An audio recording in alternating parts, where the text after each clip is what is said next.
hated it. He said he wanted this stuff.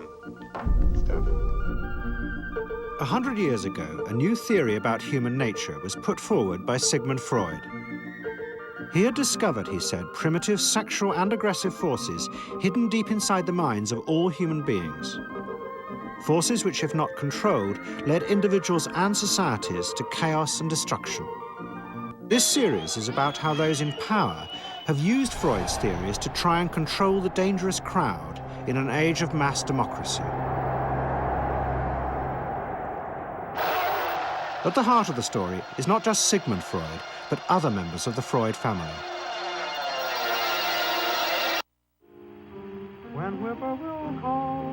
This episode is about Freud's American nephew, Edward Bernays. Bernays is almost completely unknown today, but his influence on the 20th century was nearly as great as his uncle's. Because Bernays was the first person to take Freud's ideas about human beings and use them to manipulate the masses.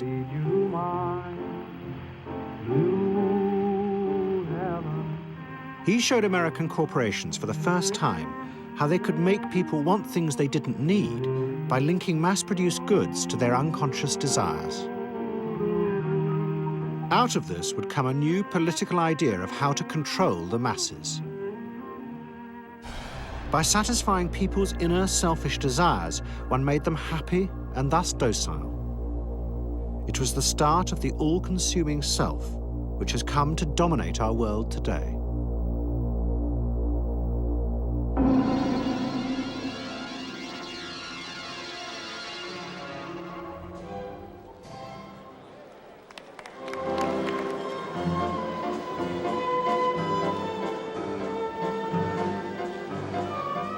Freud's ideas about how the human mind works have now become an accepted part of society, as have psychoanalysts. Every year, the psychotherapist's ball is held in a grand palace in Vienna. This is the psychotherapy ball. Psychotherapists come, some advanced patients come, or former patients come, and many other people, friends, but also people from the Viennese society who like to go to a nice, elegant, comfortable ball. But it was not always so. 100 years ago, Freud's ideas were hated by Viennese society. At that time, Vienna was the center of a vast empire ruling Central Europe. And to the powerful nobility of the Habsburg court, Freud's ideas were not only embarrassing, but the very idea of examining and analyzing one's inner feelings was a threat to their absolute control. You see, at that time, these people had the power. And of course, you just were not allowed to show your bloody feelings. I mean, you just couldn't. You know, I mean, you couldn't, if you were unhappy, can you imagine? You, for instance, you sit somewhere in the country in a castle, you are deeply unhappy, you are a woman. You couldn't go to your maid and cry on her shoulders, or you couldn't go into the village and complain, you know, about your feelings. I mean, you couldn't, it was like selling yourself to somebody. You just couldn't, you know? Because they had to respect you. Now, of course, Freud, you see, put that thought very much into question, because you see, to examine yourself, you would have to put a lot of other things into question, your society, everything what surrounds you. And that wasn't a good thing at that time. Why not? Because your self-created empire, to a certain extent, would have fallen into bits much earlier already. But what frightened the rulers of the empire even more was Freud's idea that hidden inside all human beings were dangerous instinctual drives. Freud had devised a method he called psychoanalysis. By analyzing dreams and free association, he had unearthed, he said, powerful sexual and aggressive forces, which were the remnants of our animal past. Feelings we repressed because they were too dangerous. Freud devised a method for exploring a hidden part of the mind, which we nowadays call the unconscious, which is a part that is totally unknown to our consciousness, that there exists a barrier in all our minds which prevents these hidden and unwelcome impulses of the unconscious from emerging. Good night.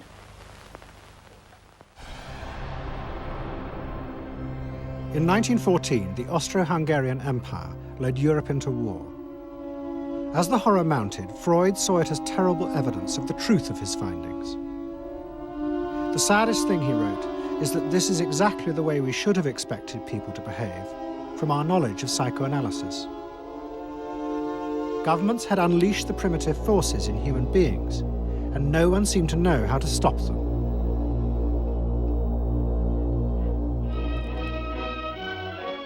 At that time, Freud's young nephew, Edward Bernays, was working as a press agent in America. His main client was the world-famous opera singer Caruso, who was touring the United States.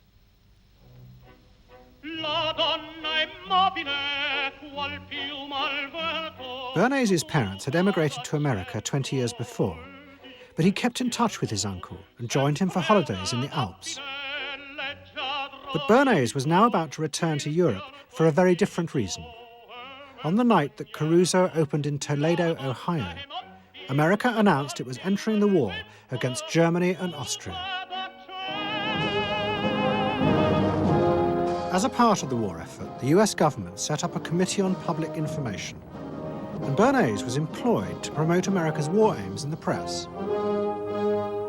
The president, Woodrow Wilson, had announced that the United States would fight not to restore the old empires, but to bring democracy to all of Europe. And Bernays proved extremely skillful in promoting this idea, both at home and abroad. And at the end of the war, he was asked to accompany the president to the Paris Peace Conference. Then, to my surprise, they asked me to go over with Woodrow Wilson to the peace conference. And at the age of 26, I was in Paris for the entire time of the peace conference that was held in the suburb of Paris, and we worked to make the world safe for democracy. That was a big slogan. Wilson's reception in Paris astounded Bernays and the other American propagandists. Their propaganda had portrayed Wilson as a liberator of the people, a man who would create a new world in which the individual would be free. They had made him a hero of the masses.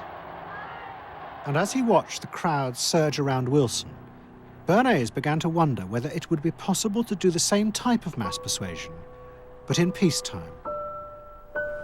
When I came back to the United States, I decided that if you could use propaganda for war, you could certainly use it for peace. And propaganda got to be a bad word because of the Germans using it. So what I did was to try to find some other words. So we found the word Council on Public Relations. Bernays returned to New York and set up as a public relations counsel in a small office off Broadway. It was the first time the term had ever been used. Since the end of the 19th century, America had become a mass industrial society, with millions clustered together in the cities. Bernays was determined to find a way to manage and alter the way these new crowds thought and felt. To do this, he turned to the writings of his uncle Zygmunt. While in Paris, Bernays had sent his uncle a gift of some Havana cigars.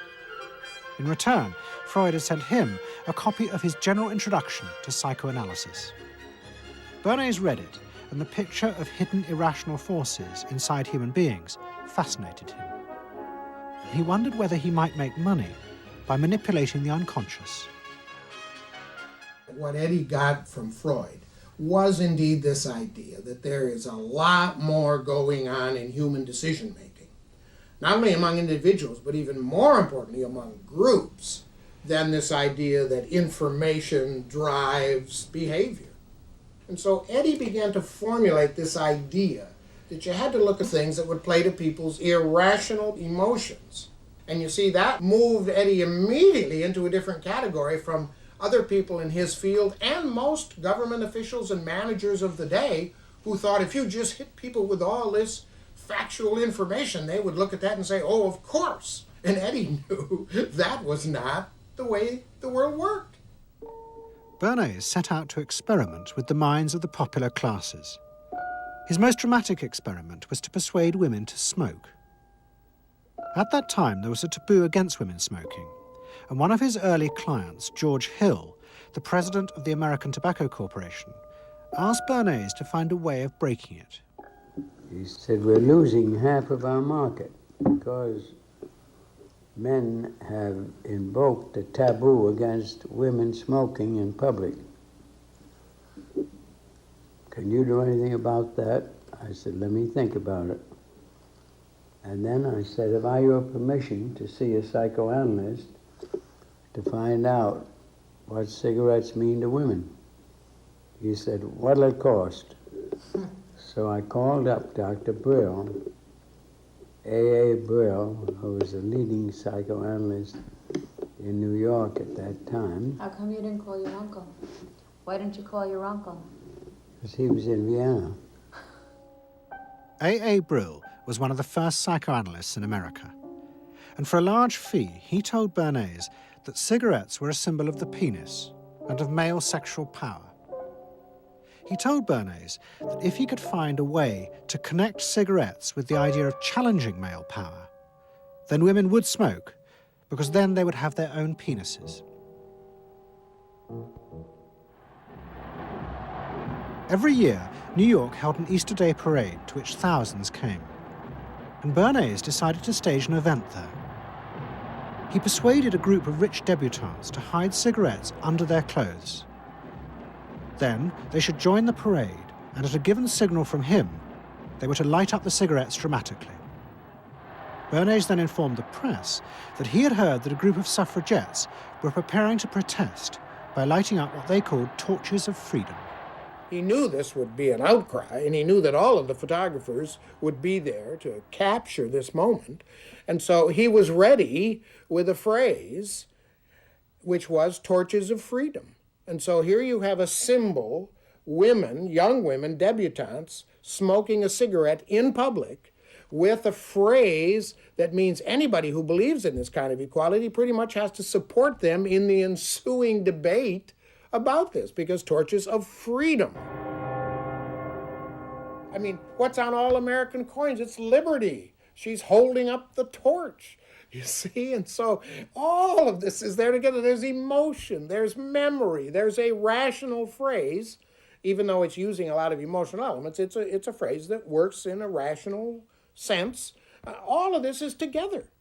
And so the next day, this was not just in all of the New York papers, it was across the United States and around the world. And from that point forward, the sale of cigarettes to women began to rise. He had made them socially acceptable with a single symbolic act.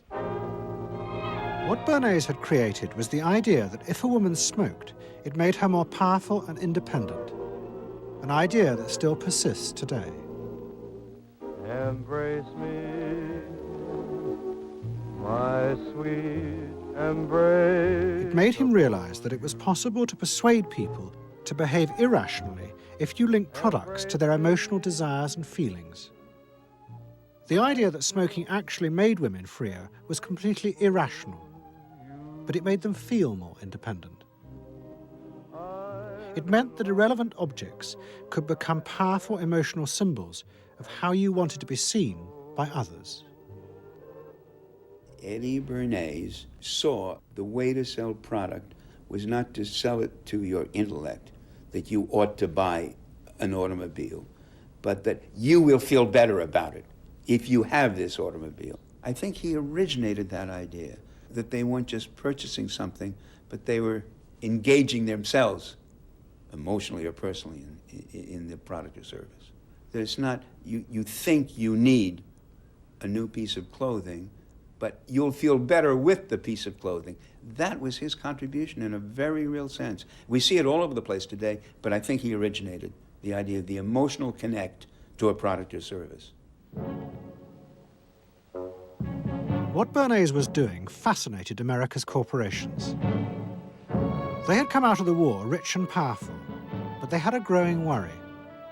The system of mass production had flourished during the war, and now millions of goods were pouring off production lines. What they were frightened of was the danger of overproduction, that there would come a point when people had enough goods and would simply stop buying. Up until that point, the majority of products were still sold to the masses on the basis of need. While the rich had long been used to luxury goods, for the millions of working-class Americans, most products were still advertised as necessities. Goods like shoes, stockings, even cars were promoted in functional terms for their durability. The aim of the advertisements was simply to show people the product's practical virtues, nothing more.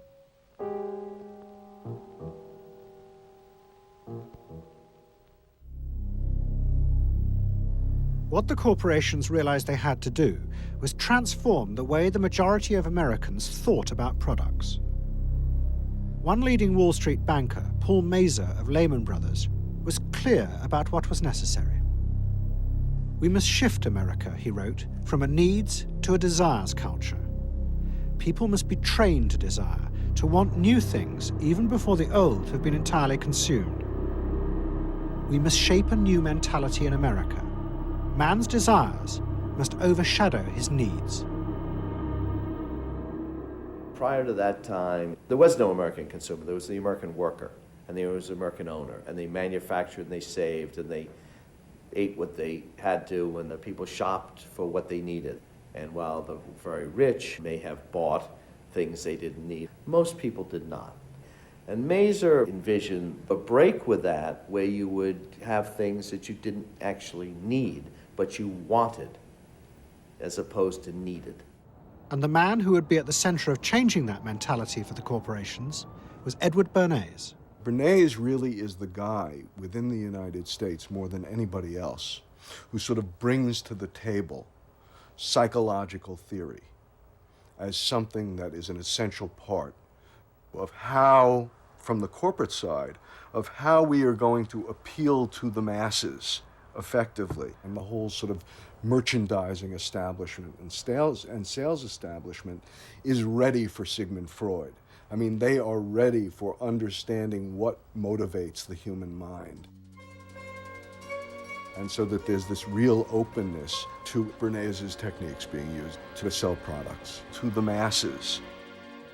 Beginning in the early 20s, the New York banks funded the creation of chains of department stores across America. They were to be the outlets for the mass-produced goods, and Bernays' job was to produce the new type of customer. Bernays began to create many of the techniques of mass consumer persuasion that we now live with. He was employed by William Randolph Hearst to promote his new women's magazines, and Bernays glamorized them by placing articles and advertisements that linked products made by others of his clients to famous film stars like Clara Bow, who was also his client. Bernays also began the practice of product placement in the movies, and he dressed the stars at the film's premieres with clothes and jewelry from other firms he represented. He was, he claimed, the first person to tell car companies they could sell cars as symbols of male sexuality. He employed psychologists to issue reports that said products were good for you and then pretended they were independent studies.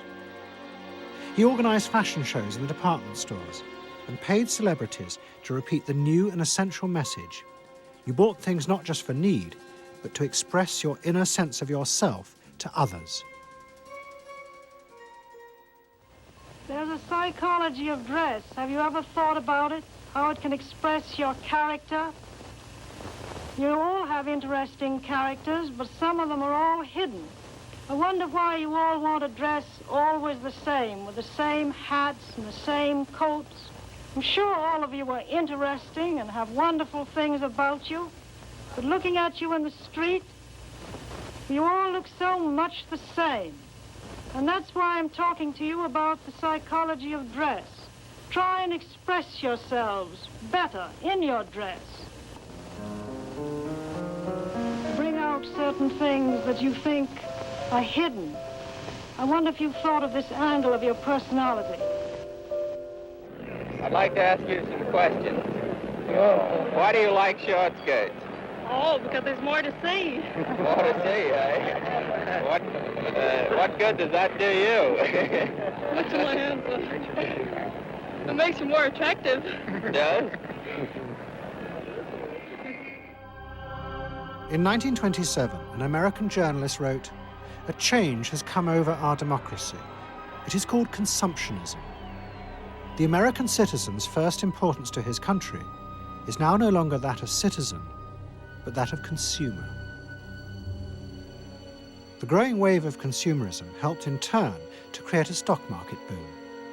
And yet again, Edward Bernays became involved, promoting the novel idea that ordinary people should buy shares, borrowing money from banks he also represented. And yet again, millions followed his advice. He was uniquely knowledgeable about how people in large numbers are going to react to products and ideas and so on.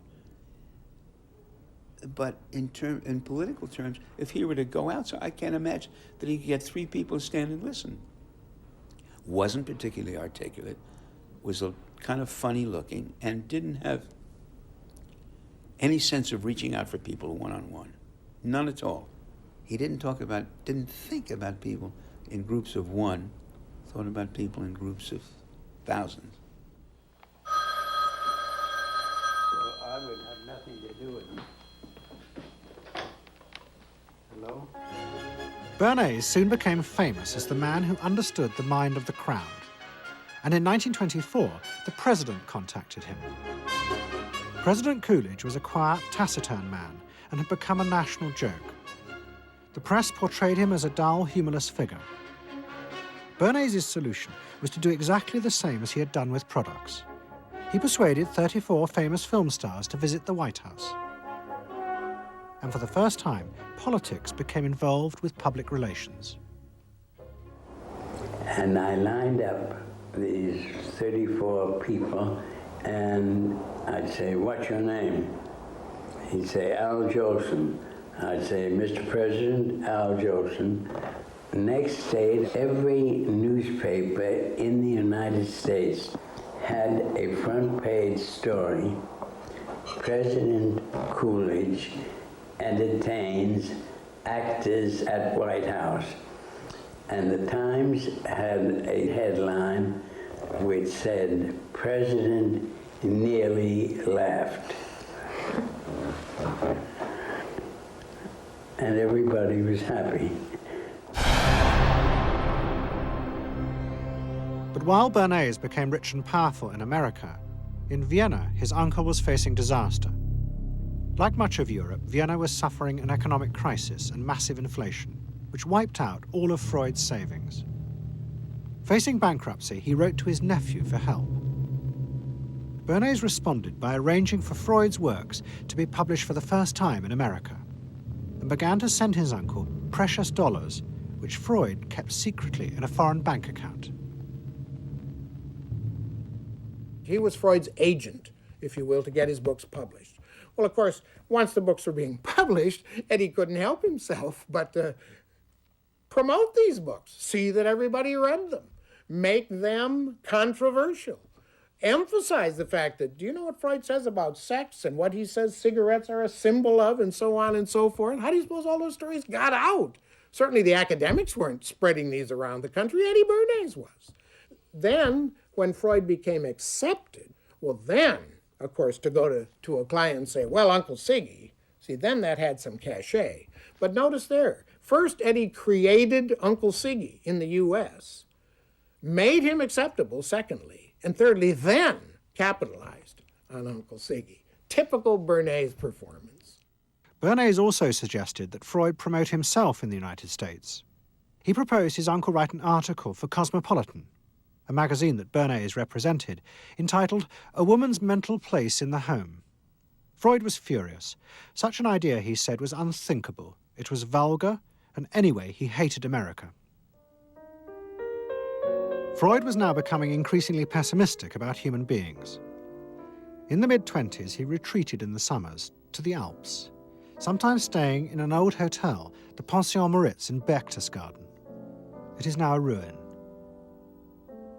Freud began to write about group behavior, about how easily the unconscious aggressive forces in human beings could be triggered when they were in crowds. Freud believed he had underestimated the aggressive instincts in human beings.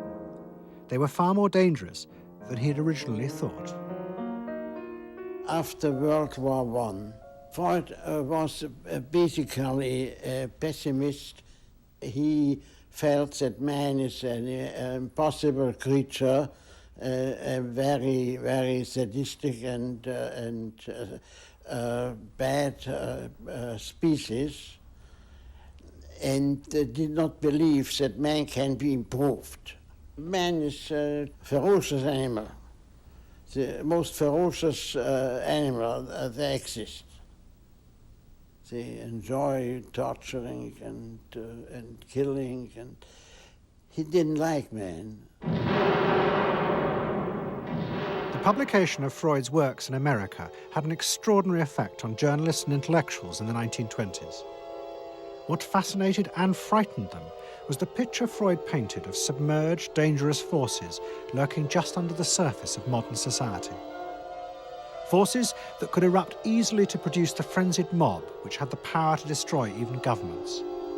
It was this they believed had happened in Russia. To many, this meant that one of the guiding principles of mass democracy was wrong. The belief that human beings could be trusted to make decisions on a rational basis. The leading political writer, Walter Lippmann, argued that if human beings were in reality driven by unconscious, irrational forces, then it was necessary to rethink democracy. What was needed was a new elite who could manage what he called the bewildered herd. This would be done through psychological techniques that would control the unconscious feelings of the masses. So here you have Walter Lippmann, probably the most influential political thinker in the United States, who is essentially saying that the basic mechanism of the mass mind is unreason, is irrationality, is animality. He believes that the mob in the street, which is how he sees ordinary people, are people who are driven not by their minds but by their spinal cords. The notion of kind of animal drives, unconscious instinctual drives lurking beneath the surface of civilization. And so they started looking towards psychological science as a way of understanding the mechanisms by which the popular mind works, specifically with the goal of figuring out how to understand how to apply those mechanisms to strategies for social control. Edward Bernays was fascinated by Lippmann's arguments and also saw a way to promote himself by using them. In the 1920s, he began to write a series of books which argued that he had developed the very techniques Lippmann was calling for. By stimulating people's inner desires and then sating them with consumer products, he was creating a new way to manage the irrational force of the masses. He called it the engineering of consent. Democracy, to my father, was a wonderful concept, but I don't think he felt that all those publics out there had reliable judgment, and that they very easily might vote for the wrong man or want the wrong thing, so that they had to be guided from above. It's enlightened despotism in a sense. You appeal to their desires and their unrecognized longings, that sort of thing. That you can tap into their deepest desires or their deepest fears and use that to your own purposes. And then, in 1928, a president came to power who agreed with Bernays. President Hoover was the first politician to articulate the idea that consumerism had become the central motor of American life. After his election, he told a group of advertisers and public relations men, "You have taken over the job of creating desire and have transformed people into constantly moving happiness machines. machines which have become the key to economic progress. What was beginning to emerge in the 1920s was a new idea of how to run mass democracy. At its heart was the consuming self, which not only made the economy work, but was happy and docile, and so created a stable society. Both Bernays and Littman's concept of managing the masses takes the idea of democracy and it turns it into a palliative. It turns it into giving people some kind of feel-good medication that will respond to an immediate pain or an immediate yearning, but will not alter the objective circumstances one iota. I mean, democracy really, the idea of democracy at its heart was about changing the relations of power that had governed the world for so long. And Bernays' concept of democracy was one of maintaining the relations of power, even if it meant that one needed to sort of stimulate the psychological lives of the public. And in fact, in his mind, that was what was necessary. That if you can keep stimulating the irrational self, then leadership can basically go on doing what it wants to do. Bernays now became one of the central figures in a business elite that dominated American society and politics in the 1920s. He also became extremely rich and lived in a suite of rooms in one of New York's most expensive hotels, where he gave frequent parties. Oh my goodness, he had a home in the corner suite of the Sherry Netherland Hotel. And here's this wonderful suite with all these windows looking out on Central Park and across at the plaza and on the square. And he would use this place to hold a soiree. The mayor would come. All the media leaders would come, the political leaders, the business leaders, the people in the arts. I mean, it was a who's who. People wanted to know Eddie Bernays because, you know, he himself became a sort of a famous man, a sort of a magician who could make these things happen. He knows everybody. He knows the mayor and he knows the senator and he calls politicians on the telephone as if he did get literally a high or a bang out of doing what he did. And that's fine, but it can be a little hard on the people around you, especially when you make other people feel stupid. People who worked for him were stupid, and children were stupid, and if people did things in a way that he wouldn't have done them, they were stupid. It was a word that he used over and over and over, dope and stupid. And the masses? They were stupid.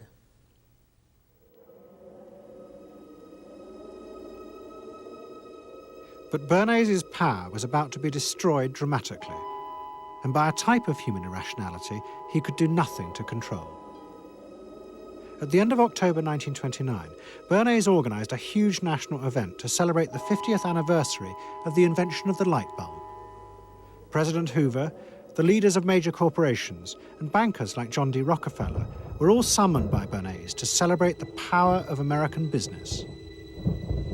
But even as they gathered, news came through that shares on the New York Stock Exchange were beginning to fall catastrophically. Throughout the 1920s, speculators had borrowed billions of dollars. The banks had promoted the idea that this was a new era where market crashes were a thing of the past.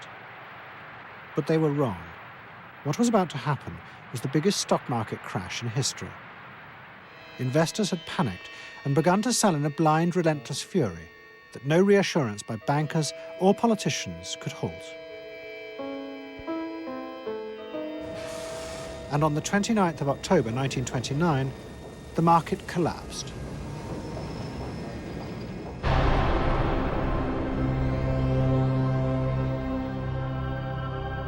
The effect of the crash on the American economy was disastrous.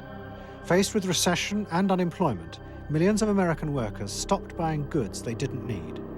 The consumer boom that Bernays had done so much to engineer disappeared, and he and the profession of public relations fell from favor. Bernays' brief moment of power seemed to be over.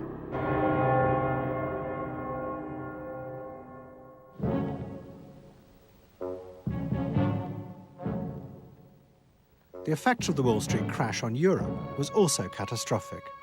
It intensified the growing economic and political crisis in the new democracies. In both Germany and Austria, there were violent street battles between the armed wings of different political parties. Against this backdrop, Freud, who was suffering from cancer of the jaw, retreated yet again to the Alps. He wrote a book called Civilization and Its Discontents. It was a powerful attack on the idea that civilization was an expression of human progress.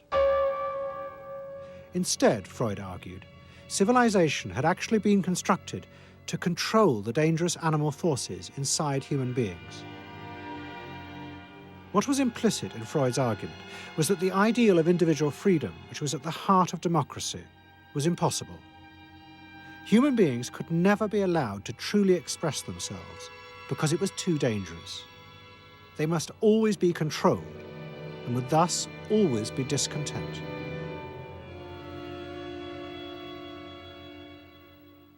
Man doesn't want to be civilized, and he is, civilization brings discontent, but it's necessary to survival. Otherwise he couldn't survive. So he must be discontent, because this would be the only way to keep him within limits. But what did Freud think about the idea of the equality of man? He didn't believe in it. We had 32 parties, and Hitler said, before those parties don't vanish, there is no Germany. That's true. You can't have 32 parties. And so they felt this one person will put an end to this comedy. Freud was not alone in his pessimism. Politicians like Adolf Hitler emerged from a growing despair in the 1920s about democracy. The Nazis were convinced that democracy was dangerous because it unleashed a selfish individualism, but didn't have the means to control it. Hitler's party, the National Socialists, stood in elections, promising in their propaganda that they would abandon democracy because of the chaos and unemployment it led to. Die Parteien versprachen den Himmel auf Erden.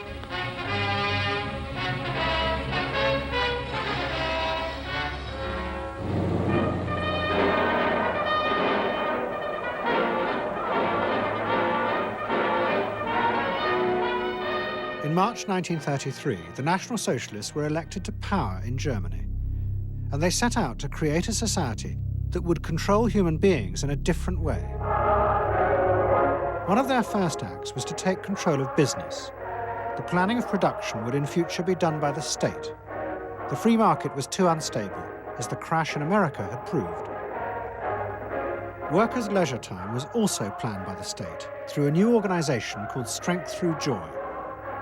One of its mottos was service, not self.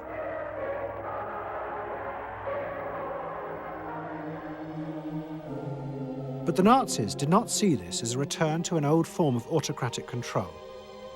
It was a new alternative to democracy, in which the feelings and the desires of the masses would still be central, but they would be channeled in such a way as to bind the nation together. The chief exponent of this was Joseph Goebbels, the Minister of Propaganda. Es mag gut sein, Macht zu besitzen, die auf Gewehren ruht. Besser aber und beglückender ist es, das Herz eines Volkes zu gewinnen und es auch zu behalten. Goebbels organized huge rallies whose function, he said, was to forge the mind of the nation into a unity of thinking, feeling, and desire.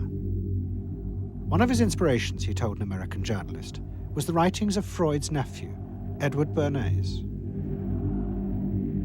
In his work on crowd psychology, Freud had described how the frightening irrationality inside human beings could emerge in such groups. The deep, what he called libidinal forces of desire, are given up to the leader, while the aggressive instincts are unleashed on those outside the group. Freud wrote this as a warning, but the Nazis were deliberately encouraging these forces because they believed they could master and control them.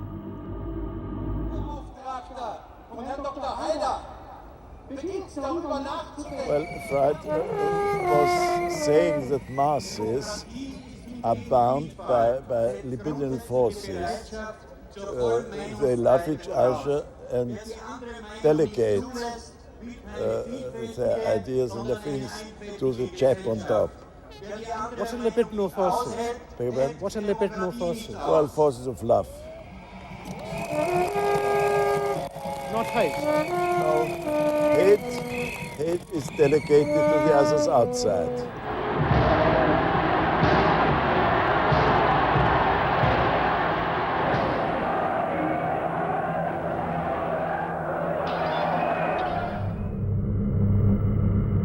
It's the mob.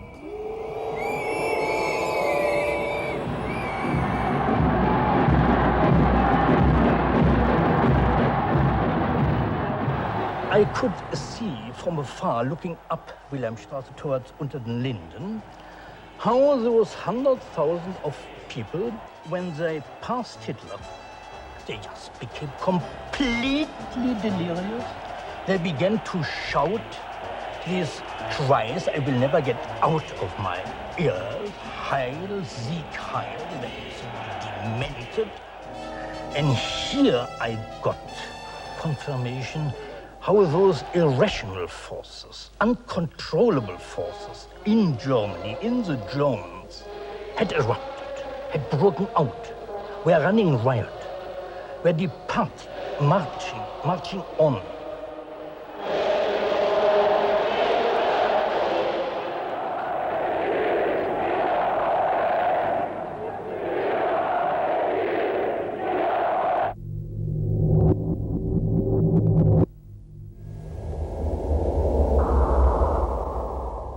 And in America too, democracy was under threat from the force of the angry mob. The effect of the stock market crash had been disastrous. There was growing violence as an angry population took out their frustration on the corporations who were seen to have caused this disaster. Then, in 1932, a new president was elected who was also going to use the power of the state to control the free market. But his aim was not to destroy democracy, but to strengthen it. And to do this, he was going to develop a new way of dealing with the masses. I am prepared, under my constitutional duty, to recommend the measures that a stricken nation in the midst of a stricken world may require. But in the event that the national emergency is still critical, I shall not evade the clear course of duty that will then confront me. I shall ask the Congress for the one remaining instrument to meet the crisis: broad executive power.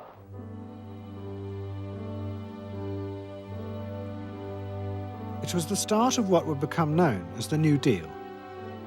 Roosevelt assembled a group of young technocrats and planners in Washington. He told them that their job was to plan and run giant new industrial projects for the good of the nation. Roosevelt was convinced that the stock market crash had shown that laissez-faire capitalism could no longer run modern industrial economies. It had become the job of government. Big business was horrified, but the New Deal attracted the admiration of the Nazis, especially Joseph Goebbels. Wir betrachten die wirtschaftliche Entwicklung in Amerika mit dem allergrößten positiven Interesse. Und wir sind dort der festen Überzeugung, dass Präsident Roosevelt und seine Berater auf dem richtigen Wege sind. Es handelt sich in der Tat um das größte wirtschaftliche und soziale Problem aller Zeiten. Die vielen Millionen Arbeitslosen, die ihre Plätze an den Maschinen und in den Kontoren verloren haben, wieder an ihre alten Arbeitsstellen zurückzuführen. Das kann nicht allein der privaten Initiative überlassen werden. Ausschlaggebend ist, dass die öffentliche Hand mit positiven Maßnahmen eingreift. But although Roosevelt, like the Nazis, was trying to organize society in a different way, unlike the Nazis, he believed that human beings were rational and could be trusted to take an active part in government. Roosevelt believed it was possible to explain his policies to ordinary Americans and take into account their opinions. To do this, he was helped by the new ideas of an American social scientist called George Gallup. favorite reading of New Deal Washington, the survey of U.S. public opinion. From offices at Princeton, New Jersey, a famed statistician, Dr. George Gallup, tells Washington from week to week what the nation is thinking. And in New York, Fortune magazine's analyst, Elmo Roper, compiles for publication a continuous record of the nation's approval or disapproval of how the country is being run. Gallup and Roper rejected Bernays' view that human beings were at the mercy of unconscious forces and so needed to be controlled. Their system of opinion polling was based on the idea that people could be trusted to know what they wanted. They argued that one could measure and predict the opinions and behaviour of the public if one asked strictly factual questions and avoided manipulating their emotions. Well, how about this one? Do you think Franklin D. Roosevelt's New Deal has been bad for the nation in general? No, that question's loaded. It automatically suggests an answer. Well, how about this? Is your present feeling toward President Roosevelt one of general approval or general disapproval? That's better. Prior to scientific polling, the view of many people was that you couldn't trust public opinion. It was irrational, that it was ill-informed, it was chaotic, unruly, and so forth. And so that opinion should be dismissed.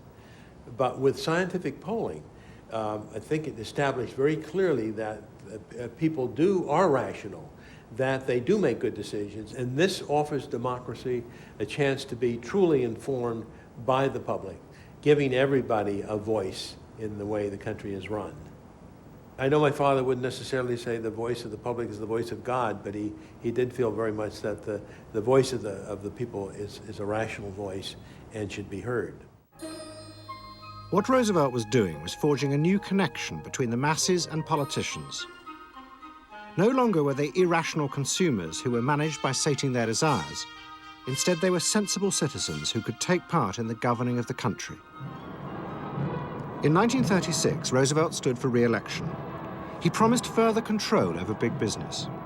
To the corporations, it was the beginning of a dictatorship.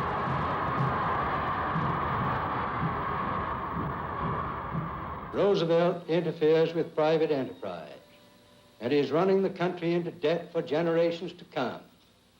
The way to get recovery is to let business alone. But Roosevelt was triumphantly re-elected. It looks, my friends, like a real landslide this time. So please let me thank you again and tell you that I hope to see you all very soon and bid you an affectionate good night. Faced with this, business now decided to fight back, to regain power in America. At the heart of the battle would be Edward Bernays and the profession he had invented, public relations. Following that election, business people start to get together and start to carry on discussions, primarily in private, and they start talking to each other about the need to sort of carry on ideological warfare against the New Deal and to sort of reassert the sort of connectedness between the idea of democracy on the one hand and the idea of privately owned business on the other. And so, under the umbrella of an organization which still exists, which is called the National Association of Manufacturers, and whose membership included all of the major corporations of the United States, a campaign is launched explicitly designed to create emotional attachments between the public and big business. It's Bernays' techniques being used on a grand scale. I mean, totally.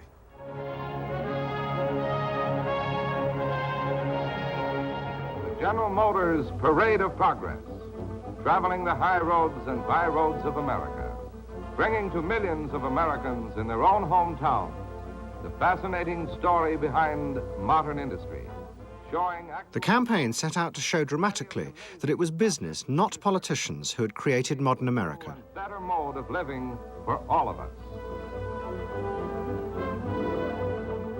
Bernays was an advisor to General Motors, but he was no longer alone.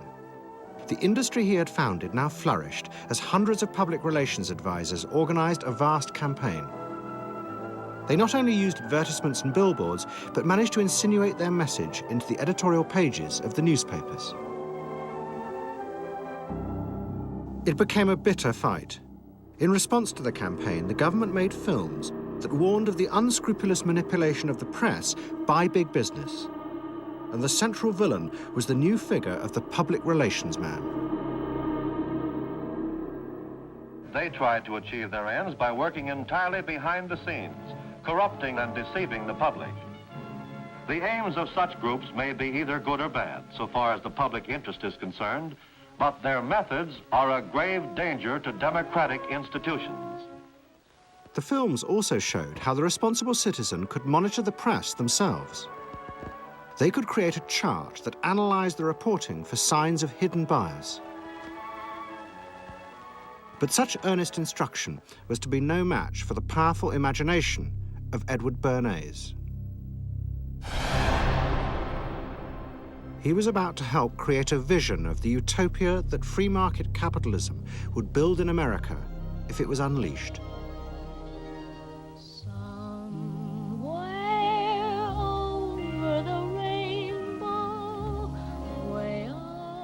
In 1939, New York hosted the World's Fair.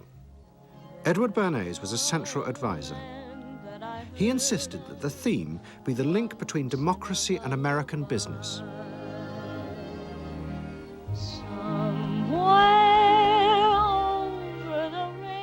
At the heart of the fair was a giant white dome that Bernays named Democracity.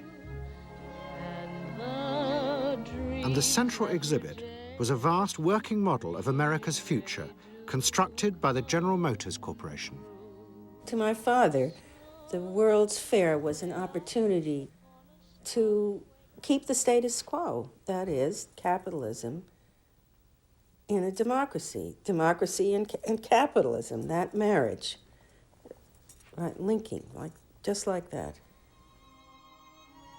He did that by manipulating people and getting them to think that you couldn't have real democracy in anything but a capitalist society, which was capable of doing anything, of creating these wonderful highways, of making, moving pictures inside everybody's house, of telephones that didn't need cords, of sleek roadsters. I mean, it was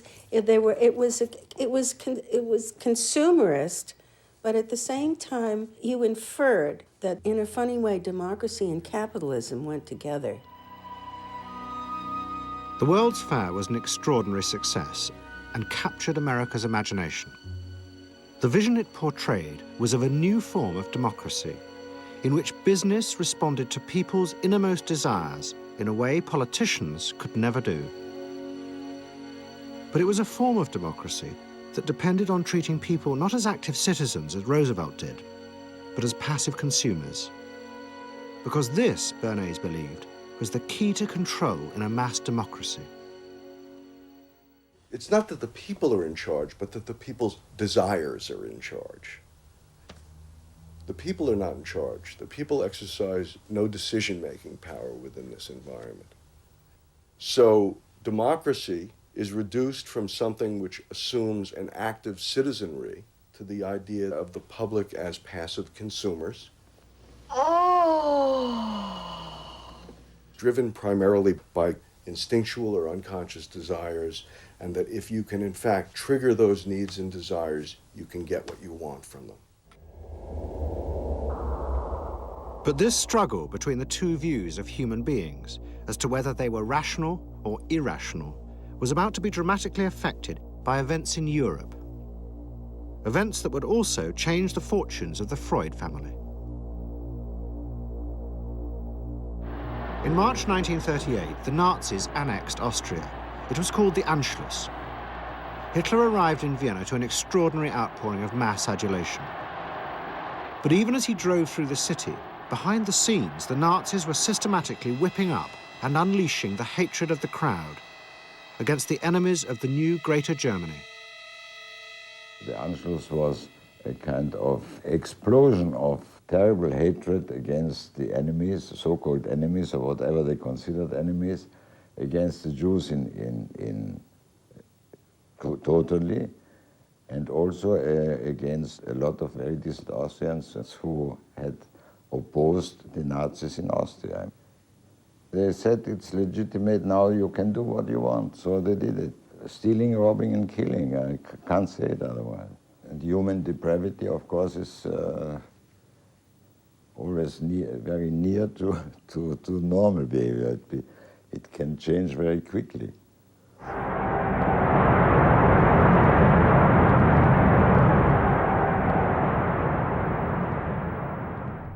As the violence and assassinations raged in Vienna, Freud decided he had to leave. His aim was to go to Britain, but he knew that Britain, like many countries, was refusing entry to most Jewish refugees. But help came from the leading psychoanalyst in Britain, Ernest Jones. He was in the same ice skating club as the Home Secretary, Sir Samuel Hoare, and Jones persuaded Hoare to issue Freud a British work permit.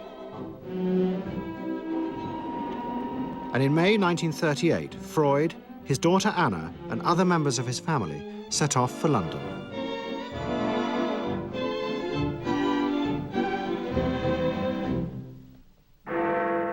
Freud arrived in London as Britain was preparing for war, and he settled with his daughter Anna in a house in Hampstead. But Freud's cancer was now far advanced, and in September 1939, just 3 weeks after the outbreak of war, he died.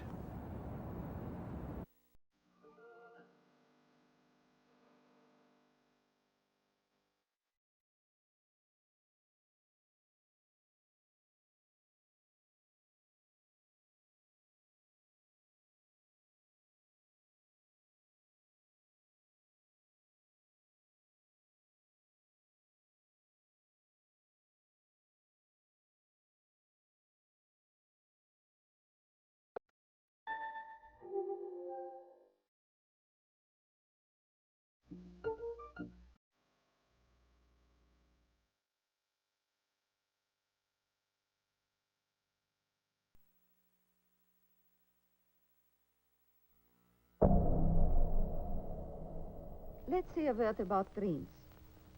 We all have thoughts which we never knew we had. They are too uncomfortable, too incompatible with our adult self to be remembered. Yet they are often disturbing, rumbling under the surface like lava in a volcano.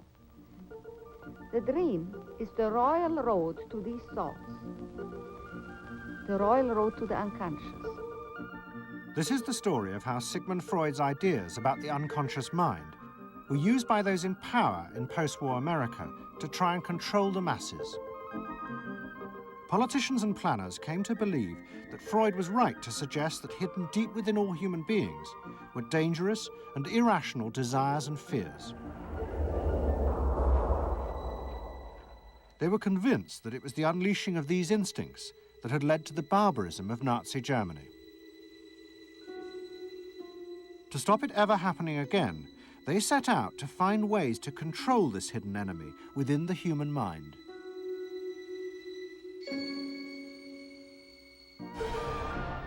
At the heart of the story are Sigmund Freud's daughter, Anna, and his nephew, Edward Bernays, who had invented the profession of public relations.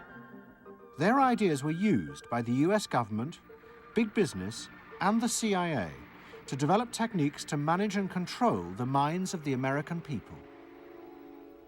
Those in power believed that the only way to make democracy work and create a stable society was to repress the savage barbarism that lurked just under the surface of normal American life.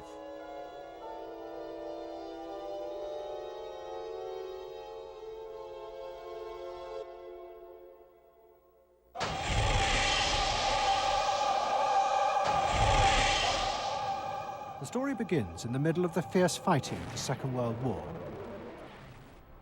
As the fighting intensified, the American army was faced by an extraordinary number of mental breakdowns among its troops.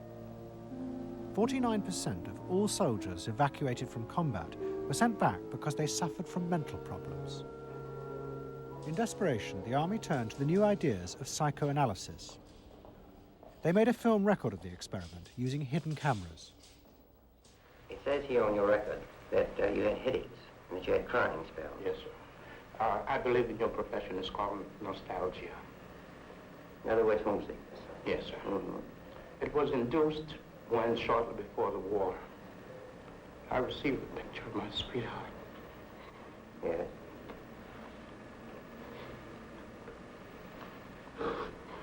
Mm-hmm.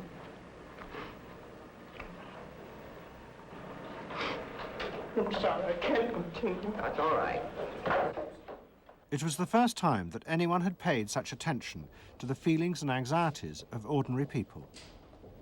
At the heart of the experiment were a number of refugee psychoanalysts from Central Europe. They worked with American psychiatrists to guide and shape the project. When I first came to America, I worked in the psychiatric service with soldiers trying to rehabilitate them. And I traveled in the train from the East Coast to the West Coast. I was enormously curious what goes on in all of those little towns that the train is passing. After my years in the army, I knew exactly what everybody was doing in the little towns. Because I saw so many people who came from there, and I understood their aspirations, their disappointments, and so forth. So it was as if somebody invited me to a privileged tour into the inner soul of America. I'm not doing this deliberately, so Of course please you're believe not. me. I do believe you. A display of emotion is sometimes very helpful. I hope so, sir. Sure, it gets it off the chest. Well, sir, to be perfectly honest with you, I'm very much in love with my sweetheart. She has been the one person that gave me a sense of importance, and that through her cooperation with me, we were able to surmount so many obstacles. Take it easy now, just talk to The psychoanalysts used techniques developed by Freud to take the men back into their past. They became convinced that the breakdowns were not the direct result of fighting. The stress of combat had merely triggered old childhood memories. These were memories of the men's own violent feelings and desires, which they had repressed because they were too frightening. Think deeply. Let's go back. When was it To the psychoanalysts, it was overwhelming proof of Freud's theory that underneath human beings were driven by primitive, irrational forces. You want that? World War II was a major shattering experience because I discovered the enormous role of the irrational in the lives of most people. Yeah, that I can say, that I learned that the ratio between the irrational and the rational in America is very much in favor of the irrational. That there is much greater unhappiness, much more suffering, much more. A sadder country than one would imagine it from the advertisements that you get. A much more problematic country. Victory in the Second World War was celebrated as a triumph of democracy. But in private, many policymakers were worried about the implications of the analysis of the soldiers. It seemed to show that underneath every American were irrational, violent drives. What had happened in Germany seemed to bear this out. The complicity of so many ordinary Germans in mass killings during the war showed just how easily these forces could break through and overwhelm democracy.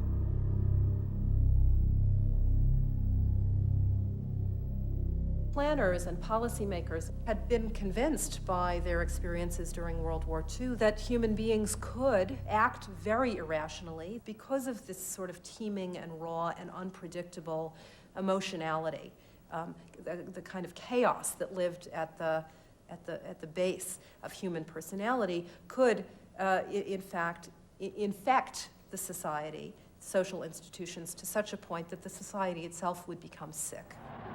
That's what they believe happened in Germany, in which the irrational, the anti-democratic, went wild. Well, it was a vision of human nature as incredibly destructive, and they were terrified that Americans would in fact behave that way, or were capable of behaving that way, and they wanted to avoid a rerun of that. So what is needed is a human being that can internalize democratic values so that they are not shaken with the storm. And psychoanalysis carried in it the promise that it can be done. It opened up new vistas as to how the inner structure of the human being can be changed so that he becomes a more vital, free supporter and maintainer of democracy. The psychoanalysts were convinced they not only understood these dangerous forces, but they knew how to control them too. They would use their techniques to create democratic individuals, because democracy left to itself failed to do this.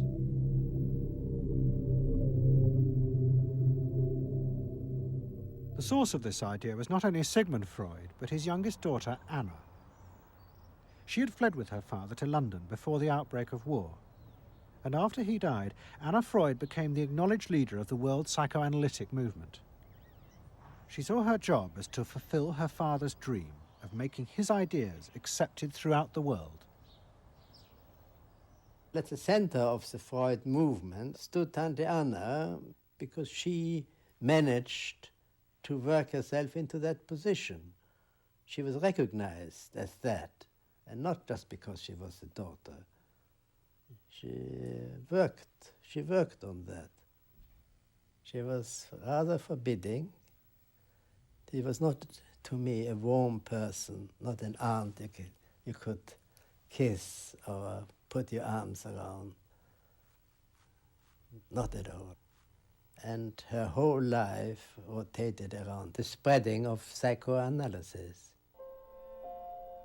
Freud himself had seen the role of psychoanalysis as allowing people to understand their unconscious drives. But Anna Freud believed it was possible to teach individuals how to control these inner forces. She had come to believe this through analyzing children, above all the children of her close friend, Dorothy Burlingham. Dorothy Burlingham was an American millionairess who in the 1920s fled a failed marriage and brought her children to Anna Freud in Vienna. They were suffering terrible anxieties and aggression, but Anna Freud was convinced she could free them from this by changing the world around them.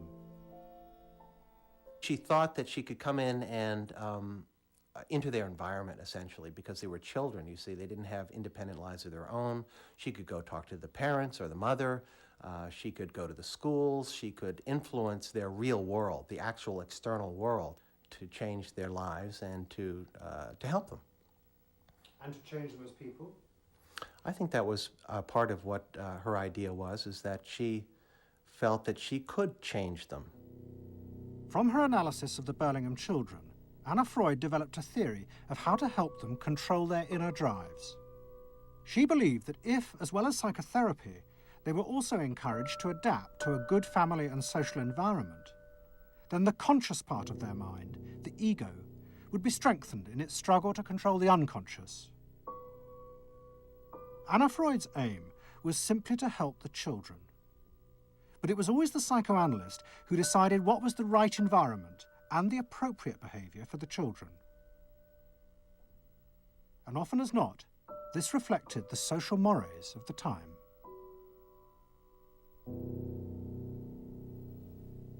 In my father's case, they were concerned that he would be a homosexual. And so a lot of their efforts went into preventing or trying to stop my father from becoming a homosexual. Whether or not he would have or did, or, it's unknown to me. Why did they want to stop him? Because they felt it was abnormal. It wasn't a normal way to develop. They wanted to have him develop along lines that society recognized to be normal, because if they didn't, then you're going to be under the control of forces that you don't understand, that you're not even aware of. The analysis seemed to be a great success, and in the 30s, the Burlingham children had returned to America. They settled down to happy married lives in the suburbs. What they didn't realize was that their experience was about to become a template for a giant social experiment to control the inner mental life of the American population. In 1946, President Truman signed the National Mental Health Act. It had been born directly out of the wartime discoveries by psychoanalysts that millions of Americans who had been drafted suffered hidden anxieties and fears. The aim of the act was to deal with this invisible threat to society. Shocked by the appalling percentage of the emotionally unstable revealed by the World War II draft figures, Congress in 1946 passed the National Mental Health Act, which recognized for the first time that mental illness was a national problem. Keenly aware of the tremendous problems ahead is Dr. Robert H. Felix, director of the vast new project. A primary objective of the National Mental Health Program is to increase our fund of scientific knowledge about mental health and about mental illness. We're not doing this. Why? Because there are all too few skilled mental health workers. Two of the principal architects of the Act were the Menninger brothers, Carl and Will. Will had run the wartime psychotherapy experiments, and now he and his brother began to train hundreds of new psychiatrists. The Menningers were convinced that it would be possible to apply Anna Freud's ideas on a wide scale, and to adults as well as children. The psychiatrist's job would be to teach ordinary Americans how to control their unconscious drives. Psychoanalysis could be used to make a better society. They said psychoanalytic thinking could make for the betterment of society because you could change the way the mind functioned. And you could take the ways in which people did hurtful things to themselves and others and alter them by enlarging their understanding. And this was the vision psychoanalysis brought. That you could really change people. That you could really change people. And you could change them almost in limitless ways. In the late 40s, a vast project began in America to apply the ideas of psychoanalysis to the masses. Psychological guidance centers were set up in hundreds of towns. They were staffed by psychiatrists who believed it was their job to control the hidden forces inside the minds of millions of ordinary Americans. Yes, I need something done. I need some help. Did you have any particular teachers that you liked, any sort? I liked all my teachers except one, I remember. What was the trouble with this one? I don't know, she just scared me most of the time. Holler at me and I'd run outside and vomit. I hate my brother. Loathe him. Despise him. At the same time, thousands of counselors were trained to apply psychoanalysis to marriage guidance. And social workers were sent out to visit people's homes and advise on the psychological structure of family life. Behind all this was the fundamental idea of Anna Freud's, that if people were encouraged to conform to the accepted patterns of family and social life, then their ego would be strengthened. They would be able to control the dangerous forces within them. When your emotions control your actions, it affects not only yourself, but the people around you. And if this sort of flare-up is repeated often, it might lead to a permanently warped personality. You can control the fire of your emotions so that your personality becomes more pleasant. So we expect that someone who's been through that experience will be much more insightful, much more understanding, and a much better regulated person. And what happens to the dog? And regulation includes being able to let go, as it were, to enjoy a football game or a soccer game.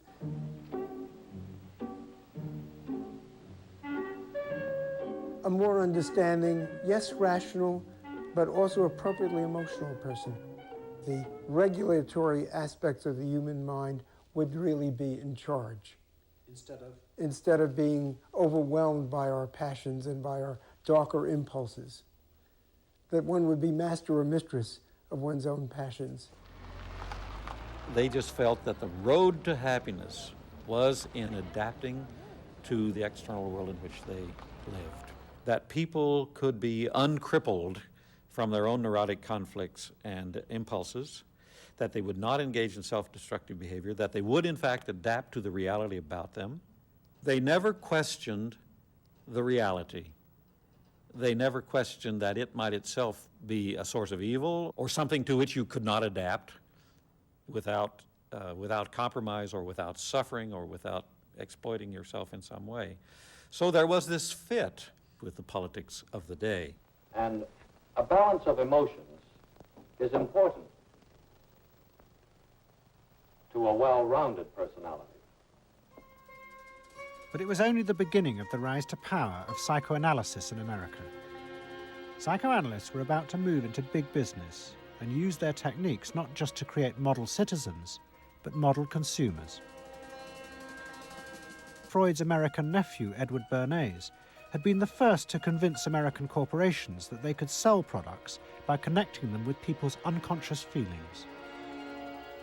But now, a group of psychoanalysts were going to take what Bernays had begun and invent a whole range of techniques to get inside and manage the unconscious mind of the consumer. They were led by Ernest Dichter. Dichter had practiced next door to Freud in Vienna, but he had come to America and set up the Institute for Motivational Research in an old mansion north of New York. This is the Institute for Motivational Research, a place devoted to the intriguing business of finding out why people behave as they do, why they buy as they do, why they respond to advertising as they do. And this is Dr. Ernest Dichter. We don't go out and ask directly, why do you buy, why don't you? What we try to do instead is to understand the total personality, the self-image of the customer. We use all the resources of modern social sciences. It opens up some stimulating psychological techniques for selling any new product. Like the other psychoanalysts, Dichter believed that American citizens were fundamentally irrational beings. They could not be trusted. Their real reasons for buying products were rooted in unconscious desires and feelings. And Dichter wanted to find ways to uncover what he called the secret self of the American consumer. He was trying to get out of people's mind the unconscious motivations that they had for purchasing. These could be sexual, they could be psychological, they could be sociological, they could be a demand for status, a demand for recognition.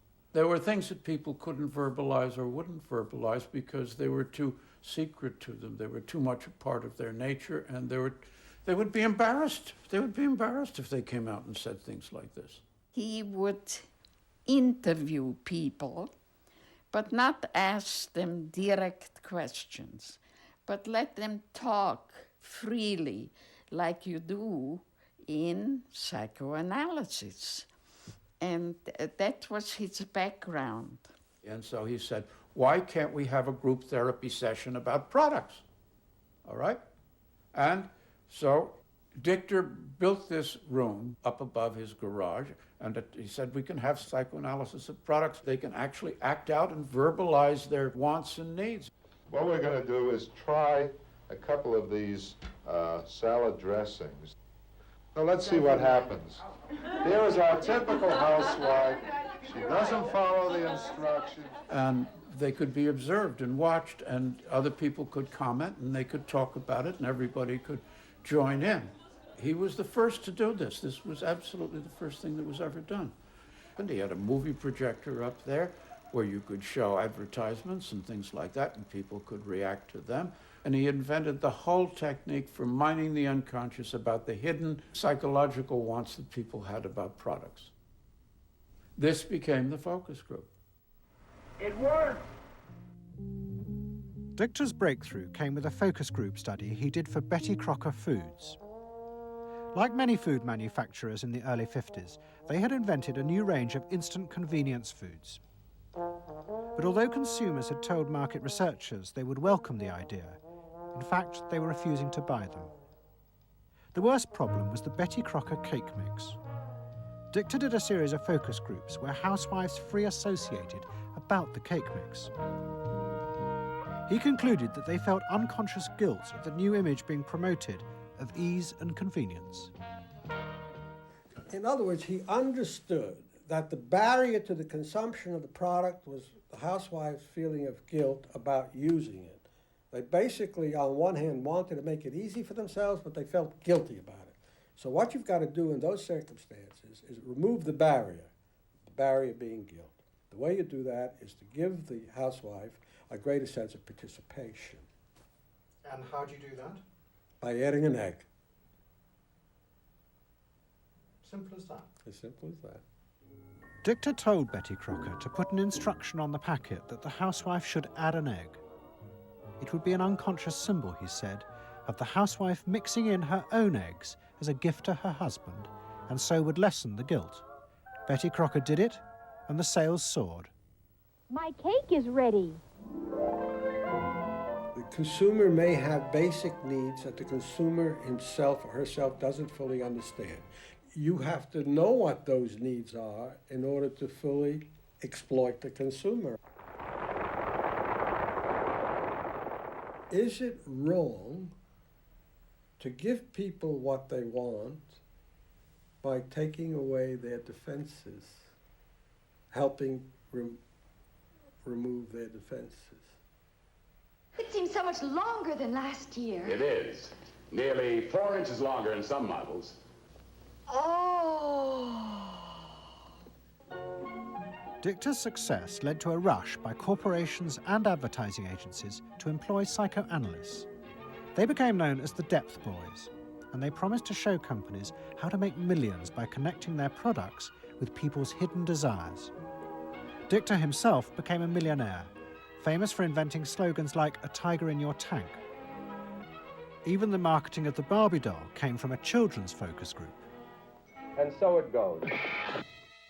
But Dichter was convinced that this was far more than just selling.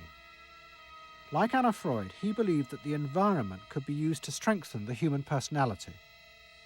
And products had the power both to sate inner desires and give people a feeling of common identity with those around them. It was a strategy for creating a stable society.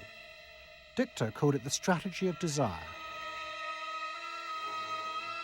To understand a stable citizen, you have to know that modern man quite often tries to work off his frustrations by spending on self-gratification.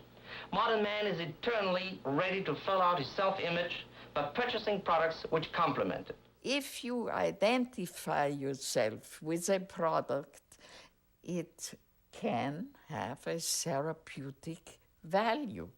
It improves your self-image, and you become a more secure person, and you have suddenly this confidence of going out in the world and doing what you want successfully. Ernest believed that that would then improve the whole of our society and become the best society on this planet.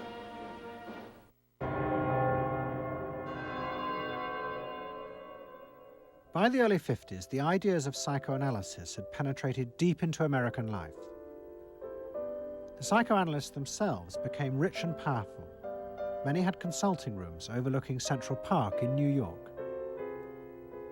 Politicians and famous writers like Arthur Miller and Tennessee Williams became their patients. They were seeking not just help, but to understand the hidden roots of human behavior. We were sought after. Washington was interested in what we think. You know, the important writers, important politicians were undergoing psychoanalysis. It was, we had waiting lists because there were so many patients that wanted to be analyzed. So it gave us a little bit of a swellhead. And as the psychoanalysts' ideas took hold in America, a new elite began to emerge in politics, social planning, and in business.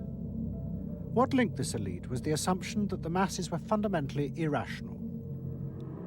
To make a free market democracy like America work, one had to use psychological techniques to control mass irrationality.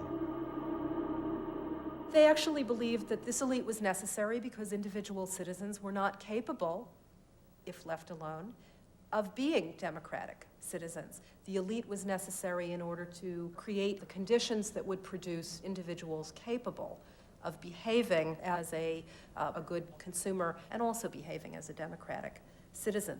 They didn't see their activities as anti-democratic, as undermining the capacity of individual citizens for democracy. Quite the opposite.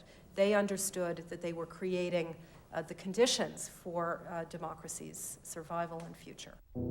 Anna Freud had never intended that her ideas be used in such a way, but she happily accepted the rise to power of psychoanalysis in America. She remained in England, living with Dorothy Burlingham. On the surface, it was an idyllic life. She and Dorothy had bought a weekend cottage on the Suffolk coast. And in the summers, Dorothy's children came from America to visit with the grandchildren. But underneath, things were going badly wrong. Both Bob and Mabby Burlingham, who Anna Freud had analysed in the 1930s, had suffered personal breakdowns, and their marriages were collapsing. Bob was drinking heavily, and Mabby suffered terrible anxieties. The real reasons for the visits to England were yet more analysis with Anna Freud. Well, the problem was that it didn't look very good, did it? Because here you have somebody who's having nervous breakdowns and is having alcoholic binges. And this is not exactly, doesn't really sit well. Well, you know, from a humane standpoint, obviously this is not desirable. You know, you want to help these people, but it also had the wider ramifications of everybody in analysis, in analytic circles, knew that Bob and Mabby were guinea pigs. They were the living proof that this was a wonderful process. It was very much swept under the rug. It didn't get out. I mean, these people had such, their power and influence was such that, you know, you were very careful. Anna Freud was a very powerful person, and you were the grandchildren, and she knew a great deal more than you did about what went on in your parents' lives and so forth. It was not something you were going to tangle with, and you were a product of the whole situation. But at the same time, we all knew that something was really out of whack. As she grew older, she became more and more important, didn't she? Politically and scientifically, but she didn't know when to stop. She was a bit too righteous.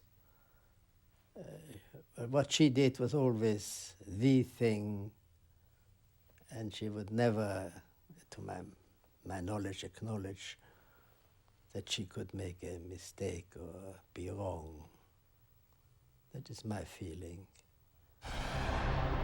But the power and influence of the Freud family in America was about to grow even more. Politicians were about to turn to Anna Freud's cousin, Edward Bernays, for help in a time of crisis. He was going to manipulate the inner feelings and fears of the masses to help America's politicians fight the Cold War. I don't mean to say, and no one can say to you, that there are no dangers. Of course there are risks if we are not vigilant. But we do not have to be hysterical.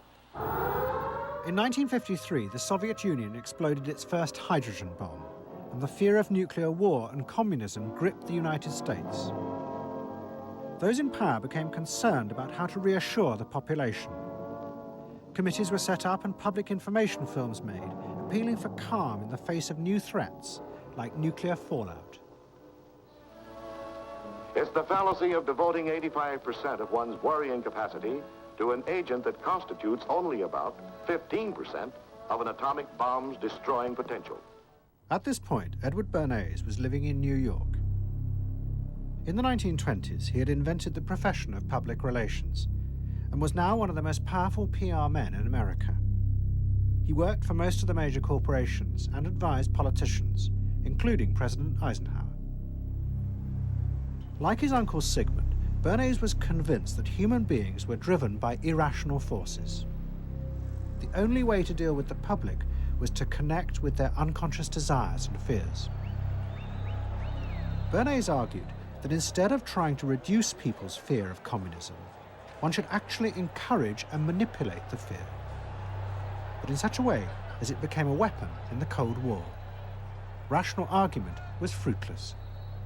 What my father understood about groups is that they are manipulable, they're malleable, and that you can tap into their deepest desires or their deepest fears and use that to your own purposes.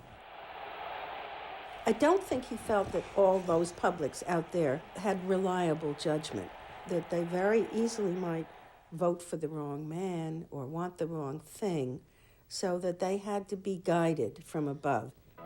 One of Bernays' main clients was the giant United Fruit Company. They owned vast banana plantations in Guatemala in Central America. For decades, United Fruit had controlled the country through pliable dictators. It was known as a banana republic. But in 1950, a young officer, Colonel Arbenz, was elected president. He promised to remove United Fruit's control over the country. And in 1953, he announced the government would take over much of their land. It was a massively popular move, but a disaster for United Fruit, and they turned to Bernays to help get rid of Arbenz. United Fruit brings in Bernays, and he basically understood that what United Fruit Company had to do was change this from being a popularly elected government that was doing some things that were good for the people there into this being very close to the American shore, a threat to American democracy, that it being at a time in the Cold War when Americans responded to issues of the Red Scare and what communism might do, he was trying to transform this and brilliantly did transform it into an issue of a communist threat very close to our shores, taking United Fruit again as a commercial client out of the picture and making it look like a question of American democracy, American values being threatened. In reality, Arbenz was a democratic socialist with no links to Moscow. But Bernays set out to turn him into a communist threat to America. He organized a trip to Guatemala for influential American journalists. Few of them knew anything about the country or its politics. Bernays arranged for them to be entertained and to meet selected Guatemalan politicians who told them that Arbenz was a communist controlled by Moscow. During the trip, there was also a violent anti-American demonstration in the capital. Many of those who worked for United Fruit were convinced it had been organized by Bernays himself. He also created a fake independent news agency in America called the Middle American Information Bureau. It bombarded the American media with press releases saying that Moscow was planning to use Guatemala as a beachhead to attack America. All of this had the desired effect. In Guatemala, the Jacob Arbenz regime became increasingly communistic after its inauguration in 1951. Communists in the Congress and high governmental positions controlled major committees, labor and farm groups, and propaganda facilities. They agitated and led in demonstrations against neighboring countries and the United States. What was profoundly new in terms of what Bernays did is he took this menace to our backyard in Guatemala. For the first time, we saw Reds a couple hundred miles from New Orleans who Eddie Bernays had us believing were a true threat to us, that it was going to be a Soviet outpost in our backyard. But what Bernays was doing was not just trying to blacken the Arbenz regime. He was part of a secret plot.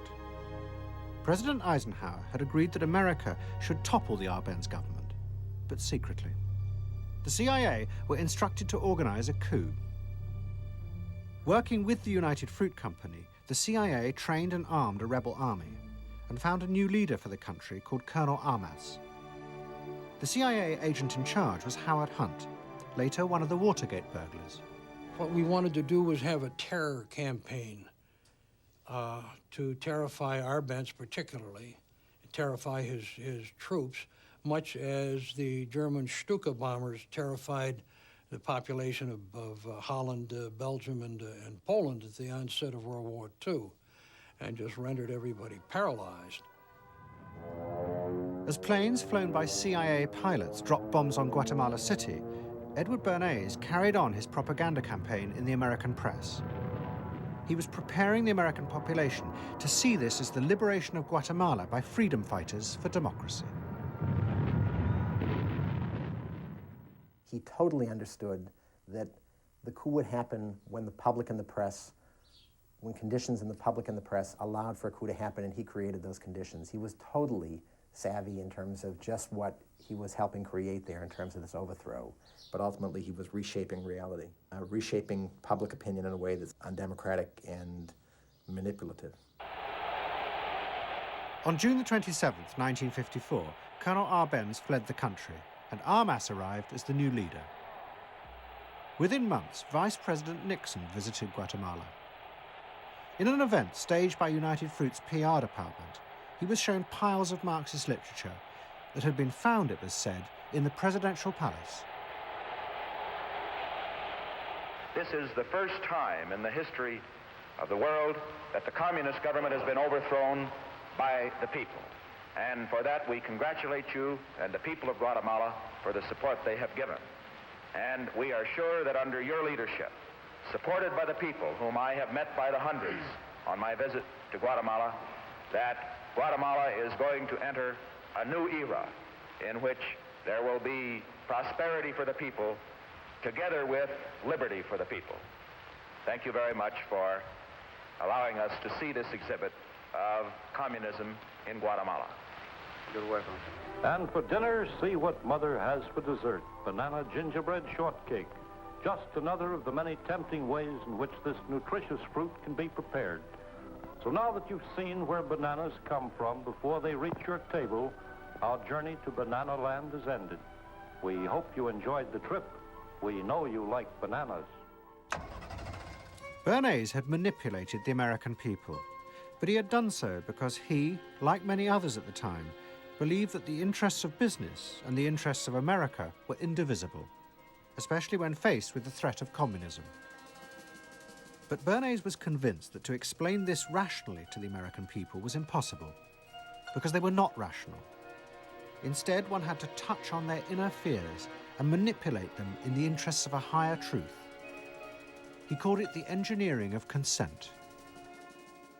He was doing it for the American way of life, and to which he was devoted.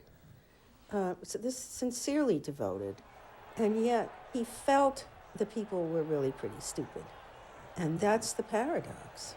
If you don't leave it up to the people themselves, but force them to choose what you want them to choose, however subtly, then it's not democracy anymore.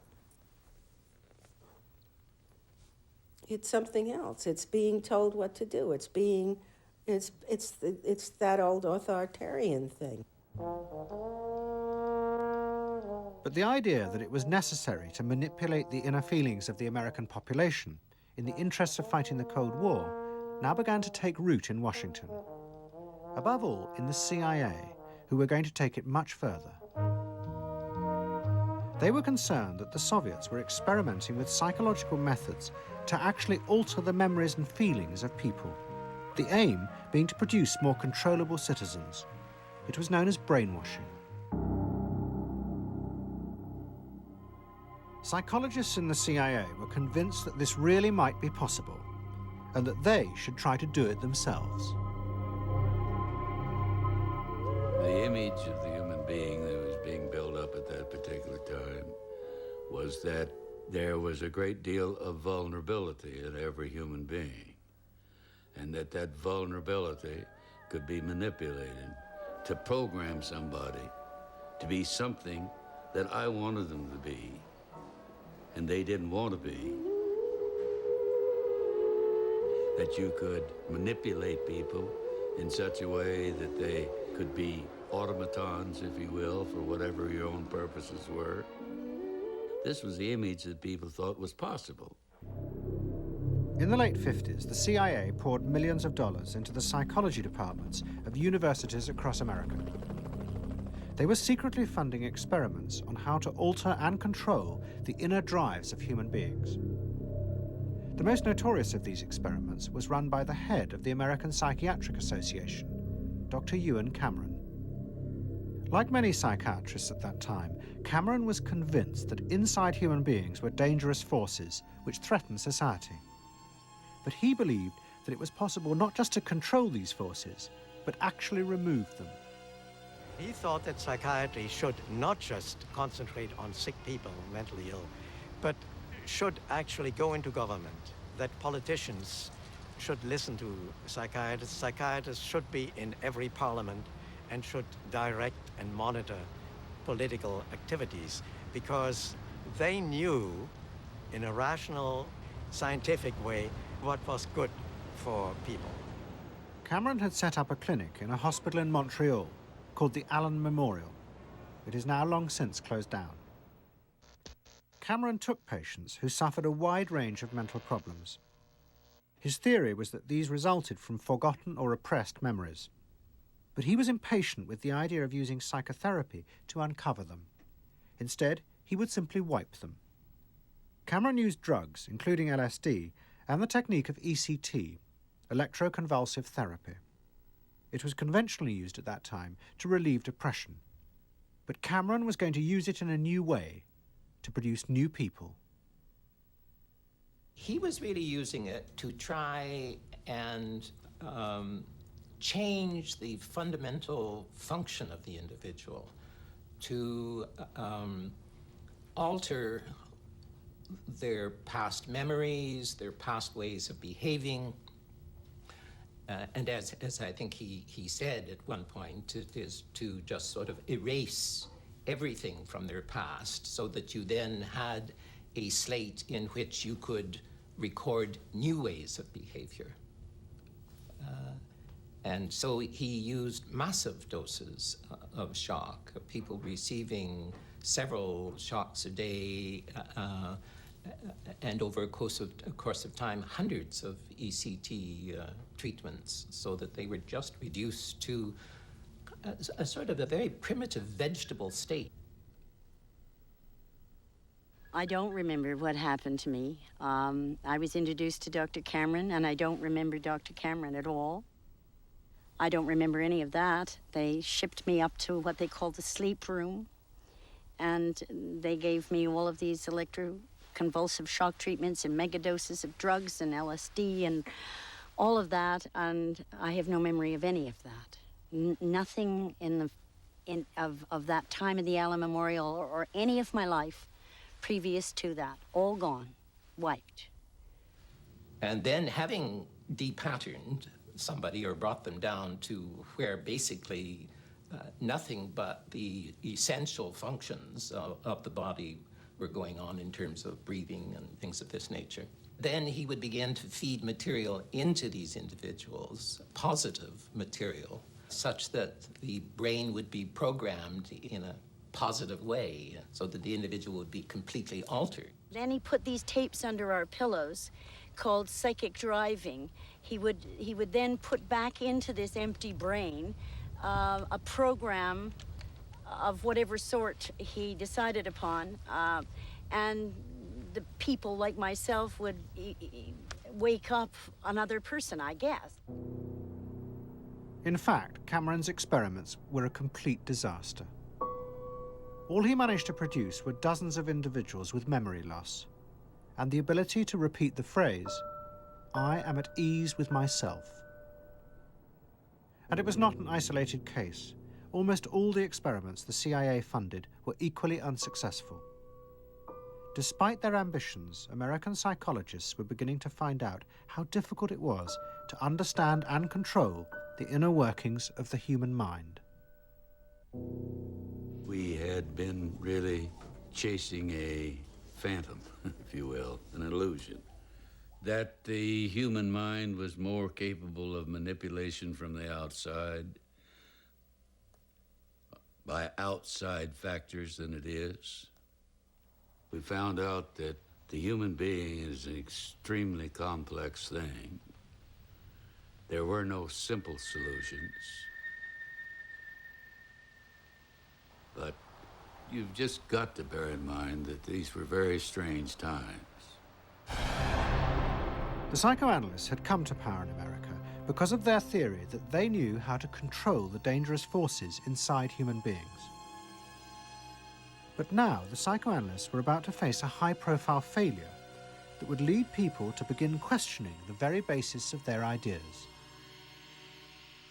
It began in Hollywood.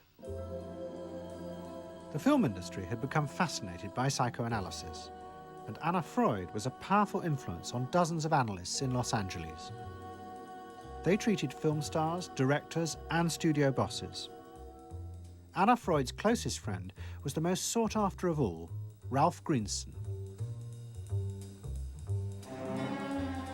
And in 1960, the most famous star in the world turned to Greenson for help. Marilyn Monroe was suffering from despair and had become addicted to alcohol and drugs. Well, when I walked in to dinner, here was Marilyn Monroe. And I'd made a picture with her called All About Eve. This is dinner at Ralph Greenson's. Yes. And the only thing was that Ralph was trying to show her, Romy, I never called him Ralph in my life. Romy was trying to show her that the way a family life ought really to be. So we were walking the dog after us. I said, "What the hell are you doing here?" I said, "You never asked me to dinner." And he said, "You weren't that sick." And I said, "Oh, no." He said, "The point is just this child has no frame of reference. In other words, she doesn't know what the goal is." What Greenson did was follow Anna Freud's theory. If Marilyn Monroe could be taught to conform to what society considered a normal pattern of life, that would help her ego control her inner destructive urges. But Greenson pushed it to an extreme. He persuaded Monroe to move into a house nearby that was decorated like his own. He then took her into his own family life, and he, his wife, and his daughter played at being Monroe's own family. Greenson himself would become the model of conformity. And so this someone whom she regarded as important and whom she idealized, if he turned out to be a very gratifying father figure, her ego would benefit from that. That was the theory. His wife and children, everyone was involved, They were strengthening the person. They were strengthening the mind. They were strengthening the agent that controls inner life against adversity, against insufficiency, against too much frustration. So that Marilyn Monroe would no longer be a helpless person looking for love. She'd have enough love. But despite all his efforts, Greenson was unable to help Marilyn Monroe. On August the 5th, 1962, she committed suicide in her house. The suicide shocked many in the analytic community, including Anna Freud. And high-profile figures in American life, who had previously been enthusiasts for psychoanalysis, now began to question why psychoanalysis had become so powerful in America. Was it really because it benefited individuals? Or had it in fact become a form of constraint in the interests of social order? The critics included Monroe's ex-husband, Arthur Miller. My argument with so much psychoanalysis is the preconception that suffering is a mistake, or a sign of weakness, or a sign even of illness, when in fact, possibly the greatest truths we know have come out of people's suffering. That the problem is not to undo suffering or to wipe it off the face of the earth, but to make it inform our lives, instead of trying to cure ourselves of it constantly and avoid it, and avoid anything but that lobotomized sense of what they call happiness. There's too much of an attempt, it seems to me, to think in terms of controlling man rather than freeing him, of defining him rather than letting him go. Mm-hmm. And it's part of the whole ideology of this age, which is power mad. Hey, have you heard about the crazy new way to send a message today? It's flashed on a screen, too quick to see, but still you get it subliminally. At the same time, an onslaught was launched on the way psychoanalysis was being used by business to control people. The first blow came with a bestseller, The Hidden Persuaders, written by Vance Packard. It accused psychoanalysts of reducing the American people to emotional puppets whose only function was to keep the mass production lines running. They did this by manipulating people's unconscious desires to create longings for ever new brands and models, they had turned the population into unwitting participants in the system of planned obsolescence. The second blow came from an influential philosopher and social critic, Herbert Marcuse. He had been trained in psychoanalysis. This is a childish application of psychoanalysis, which does not take at all into consideration the very real political systematic waste of resources, of technology and of the productive process. For example, planned obsolescence. For example, the production of innumerable brands and gadgets who are, in the last analysis, all the same. The production of innumerable different marks of automobiles. And this prosperity at the same time, consciously or unconsciously, leads to a kind of schizophrenic existence. I believe that in this society an incredible quantum of aggressiveness and destructiveness is accumulated precisely because of the empty prosperity, which then simply erupts.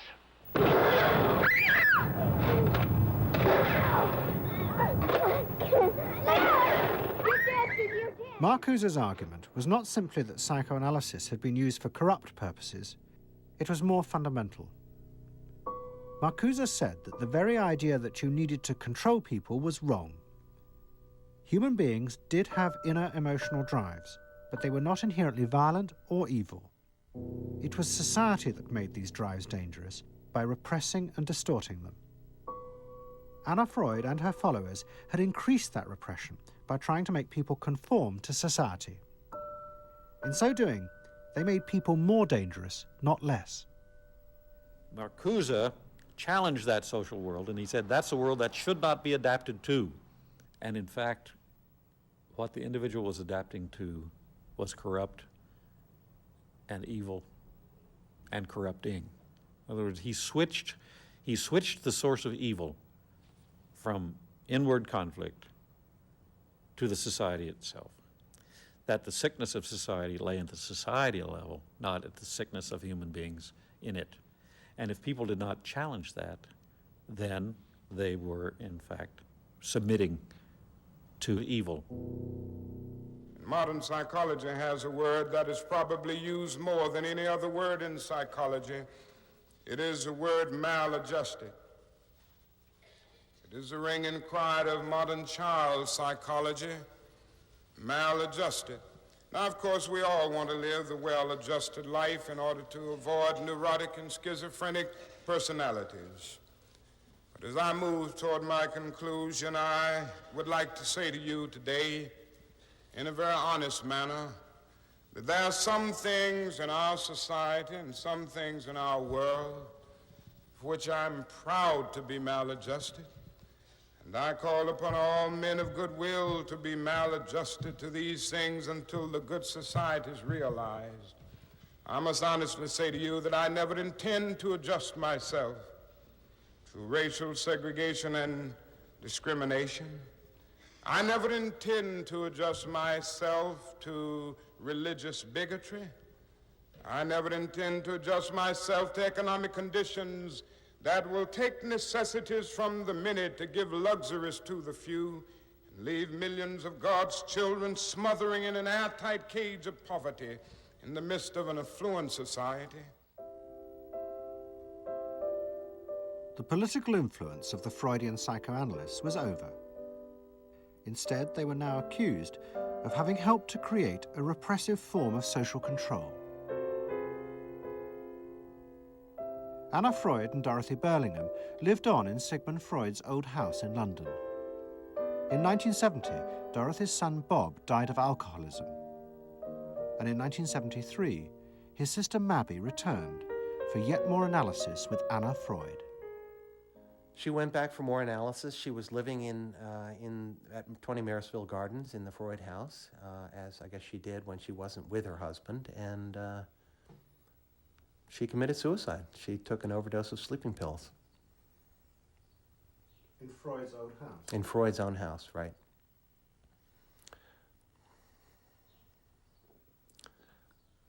So, I mean, you know, the obvious, there are a lot of implications that one can draw from that, and I just think she happened to reach the end of the rope there.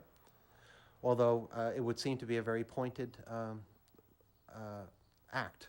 Obviously, suicide is a very politicized act, and to do it in Sigmund Freud's own house is certainly different from doing it in Riverdale back in New York.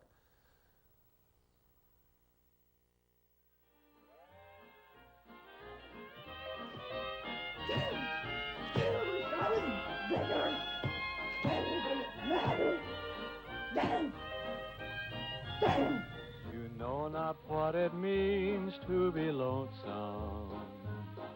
You know not what it means to be blue. Someday you'll realize and pay for all those lies. Then you'll know what it means to be blue.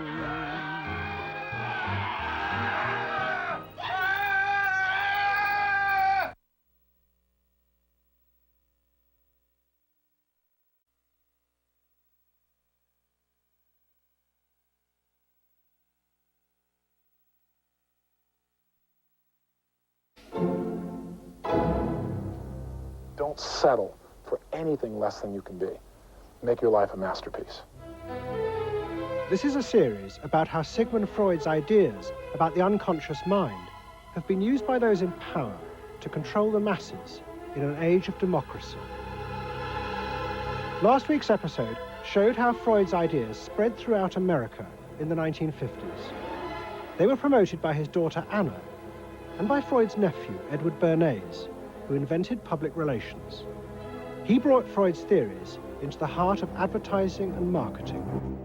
A man like you, I mean, with a car like this.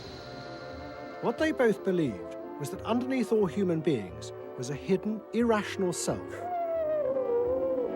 which needed to be controlled, both for the good of individuals and the stability of society. But the Freuds were about to be toppled from power by opponents who said they were wrong about human nature. The inner self did not need to be repressed and controlled. It should be encouraged to express itself.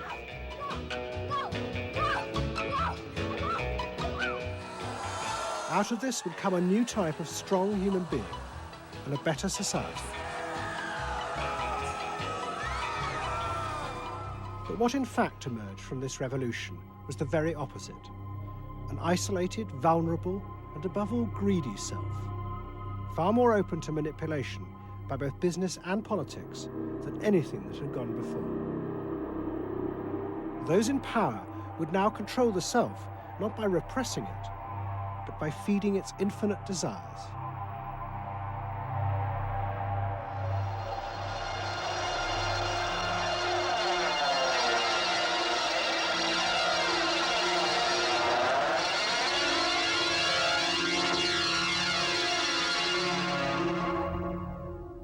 What goes on here is the liberation of feeling. In other words, feelings, not just memories, that have been suppressed. For example, screaming, crying, anger. You get a person who's really angry, and they're going to let it out. No! No! I could kill you. I'm an old man. Listen, I can't get all the strength into this that young people would get if they have those feelings. That wasn't bad. In the 1950s, a small group of renegade psychoanalysts began a new form of therapy. They worked in small rooms in New York City and encouraged their patients to express their feelings openly. I want help. I do. I want help. It was a direct attack on the ideas of the Freudian psychoanalysts, who had become rich and powerful, teaching Americans how to control their feelings. In Freud's work, you see, they were afraid of the feelings. They believed that what they wanted was contained people, very proper, doing the right thing and living a proper life. That's what they wanted, but not an intense emotional life. Freud wasn't emotional himself. I mean, he's an intellect, Freud. I was an intellect too, I know, but I'm also more than that now. The leader of this group was a man hated by Freud and his family. He was called Wilhelm Reich. Reich lived an isolated life in a house he had built for himself in remote mountains near the Canadian border. Reich originally had been a devoted disciple of Freud's in Vienna in the 1920s. But he had challenged Freud over the fundamental basis of psychoanalysis. Freud argued that at heart, human beings were still driven by primitive animal instincts. The job of society was to repress and control these dangerous forces. Reich believed the complete opposite. The unconscious forces inside the human mind, he said, were good. It was their repression by society that distorted them. That was what made people dangerous. Reich and Freud had two fundamentally differing views about what was essential human nature. At its core, Freud saw an uncontrolled, violent, warlike, raging inferno of emotions. Reich said these things are not the way human beings are originally destined to be. They're the result of not permitting the original impulse to express itself. The underlying natural impulse, Reich argued, was the libido, sexual energy. If this were released, then human beings would flourish. But this idea brought him into direct conflict not only with Sigmund Freud, but Freud's daughter Anna, who believed that the sexual forces in humans were dangerous if not controlled. My father thought that you should liberate the libido and have freedom. And he developed a theory rather early that neuroses were due to lack of good orgasm, or any orgasm. And that was, Anna Freud, you know, was a virgin. I mean, this is very important because she never had a sexual relation with a man. And here was this man preaching that the way to health was through orgasm. And here was this woman who had been analyzed by her father because she was masturbating. So here's this woman who's opposed to sexuality, really, and here's this man who's preaching sexual freedom. I mean, there was bound to be a clash, wasn't there? The conflict came to a head at a conference in 1934 in Switzerland. Anna Freud, who had by now become the acknowledged leader of the psychoanalytic movement, forced Wilhelm Reich out. She destroyed his career. She got rid of him, very definitely. And I guess part of what I'm doing is getting rid of her. Explain. Well, I think that Anna Freud shouldn't get away with what she did, that it should be known, maneuvering to get him kicked out of the International Psychoanalytic Association. So you're taking revenge? You might say so, right? Or wronging a right. No, righting a wrong. You better cut that one out. Isn't that called a Freudian slip? Yes, it is. Reich fled to the United States and built his home and a laboratory. His ideas became grandiose to the point of madness. He was convinced that he had discovered the source of libidinal energy. He called it orgone energy, and Reich built a giant gun, which he said could capture this energy from the atmosphere and concentrate it onto clouds to produce rain. He also said that the gun could be used to destroy UFOs, which threatened the future of the world. In 1956, Reich was arrested by the federal authorities for selling a device that he said used orgone energy to cure cancer. Reich was treated as a madman. He was imprisoned, and all his books and papers burnt on the order of the court. A year later, Reich died in prison. To the Freudians, it seemed as if their main threat had been removed forever.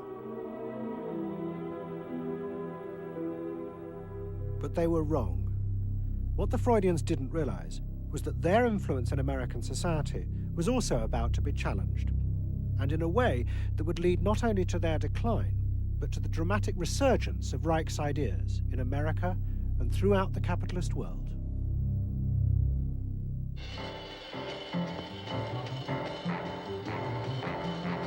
The consumer is king. his whim makes or unmakes manufacturers, wholesalers, and retailers. Whoever wins his confidence wins the game. Whoever loses his confidence is lost. By the late 50s, psychoanalysis had become deeply involved in driving consumerism in America. Most advertising companies employed psychoanalysts. They had created new ways to understand consumers' motives, above all with the focus group, in which consumers free associated their feelings about products. Out of this came new ways to market products by appealing to the hidden unconscious desires of the consumer. The neutral stimulus. Memorability. Sheer deception. Tilt-away steering wheel.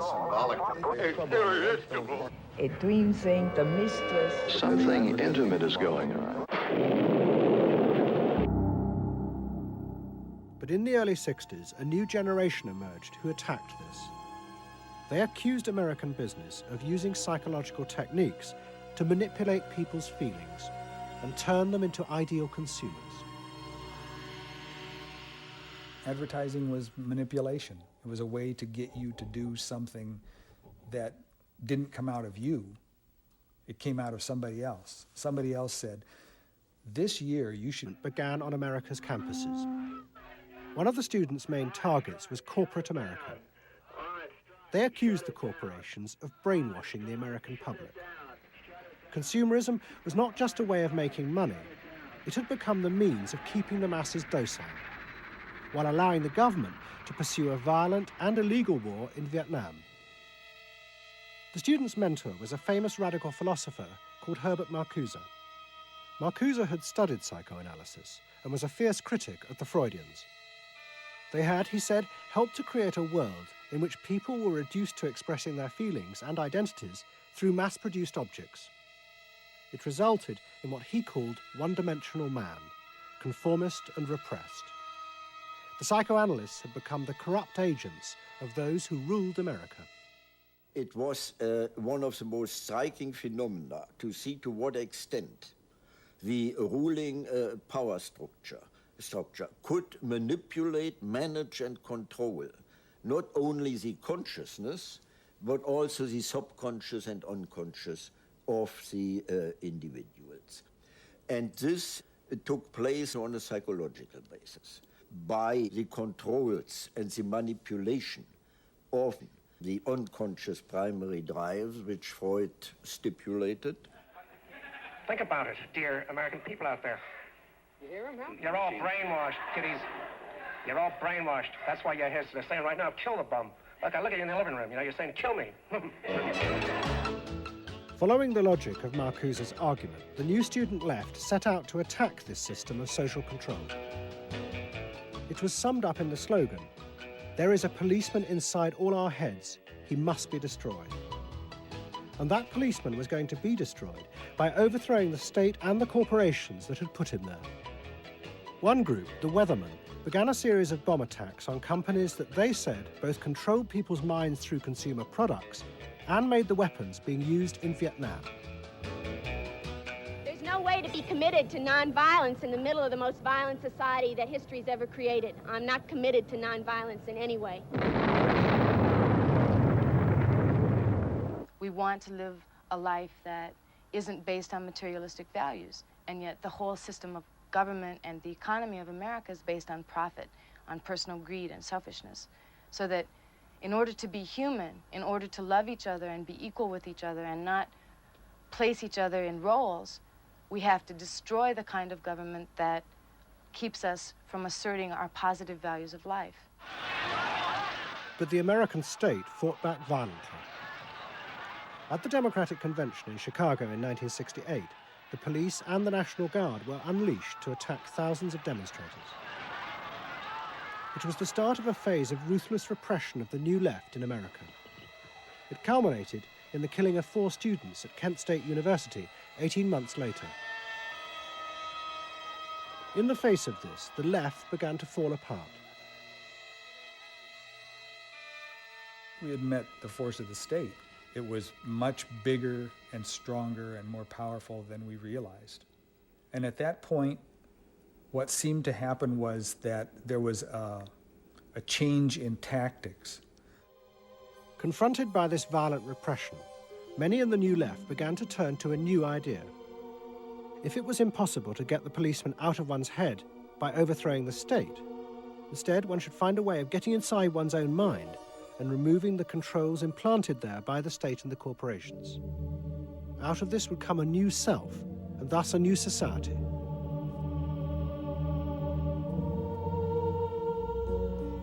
People who had been politically active were persuaded that if they could change themselves and be healthy individuals, and if a movement grew up just aimed at people changing themselves, then at some point all that positive change going on, well, you could say quantity would become quality, and there would be a sort of a spontaneous transformation of society.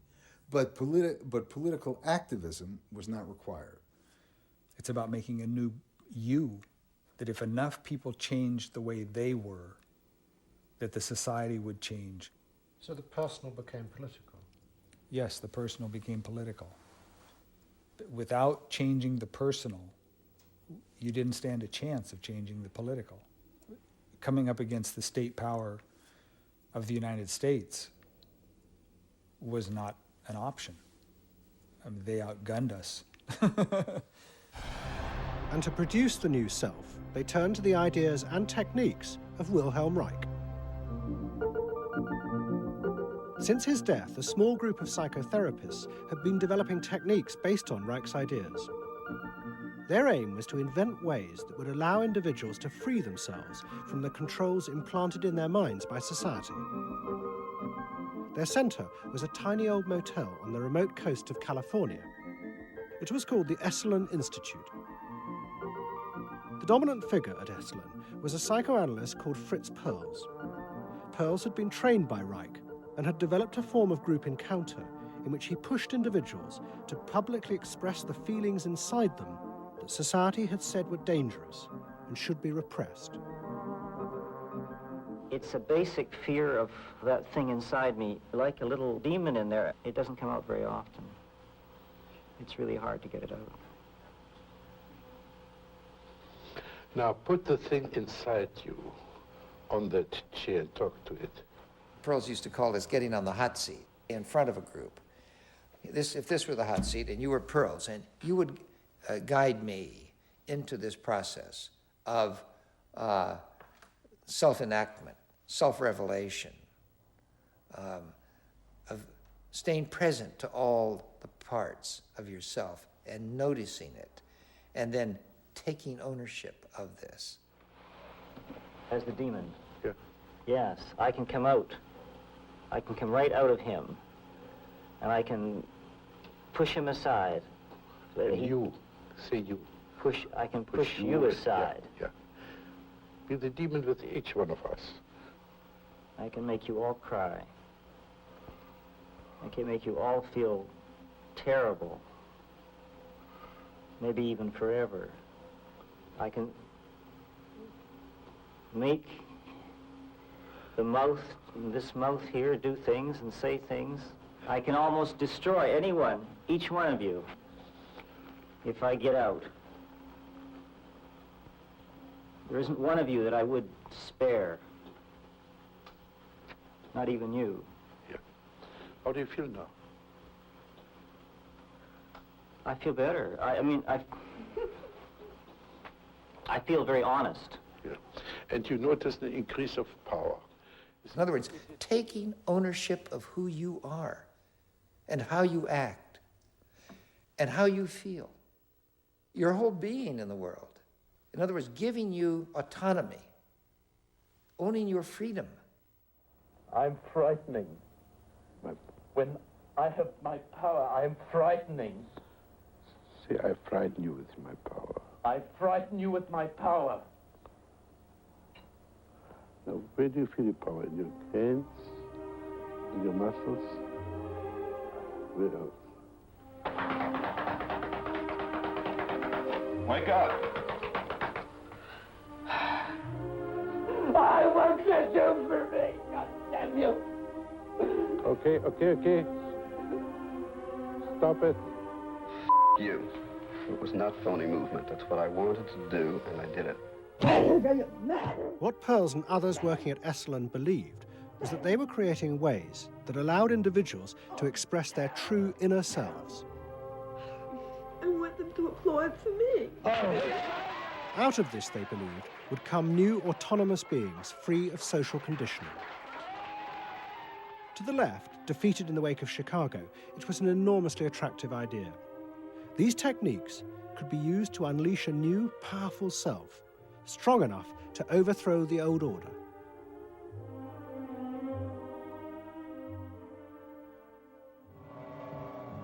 In the late 60s and early 70s, thousands flocked to Esalen. Only a few years before, it had been an obscure fringe institute. Now it became the center of a national movement for personal transformation, the human potential movement. So it became magnetic. People wanted to join this stream of exploration. Within 7 or 8 years, there were about 200 of these centers in America, looking mainly to Esalen for the leadership. I feel so liberated. Really? It's fantastic. And it took on a big political agenda. You could not separate personal transformation from social transformation. The two go together. As the movement grew, the leaders of Esalen decided to try and use their techniques to solve social problems. They began with racism. They organized an encounter group for white and black radicals. Both groups would be encouraged to express their inner racist feelings which had been instilled in them by society. By doing this, they would transcend those feelings and encounter each other as individuals. I started a series of encounters called Racial Confrontation as Transcendental Experience. We thought that we wanted to get that kind of black-white confrontation so you could really get down to see what was between the two races, not by backing off and trying to be polite, but by going right into the belly of the beast, of this beast of racial prejudice. And these were extremely dramatic. These were the toughest workshops ever convened at Esalen Institute. I'm looking at you, Whitey. You got clothes on. You got shoes on. You're so sure looking at me, huh? You got the goddamn police in the neighborhood. Really? They're not my police. You got a governor. You got a mayor. Oh, really? You got the president. You got ambassadors. You can vote, too. You got jets in Vietnam. That's the benefits of slave labor. You got buildings, skyscrapers that you dominate and control economically and politically. And tell me that it's not yours. It's yours, too.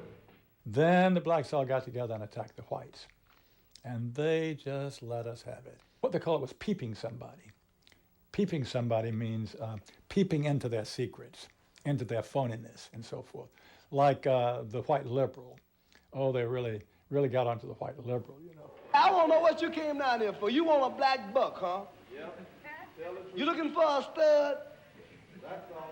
Huh? Well, what did you come here for? You're sitting there with your legs all gap wide open, showing your drawers. Now, what'd you come here for? The black-white encounter groups were a disaster. The black radicals saw it as an insidious attempt to destroy their power. By trying to turn them into liberated individuals, Esalen was removing the one thing that gave them power and confidence in their struggle against racism, their collective identity as blacks. For my reason. For your reason. I dig this. Your reason for being here is different from my reason. So the human potential movement turned to another social group who they believed would benefit from personal transformation. Nuns. And this time, they were more successful.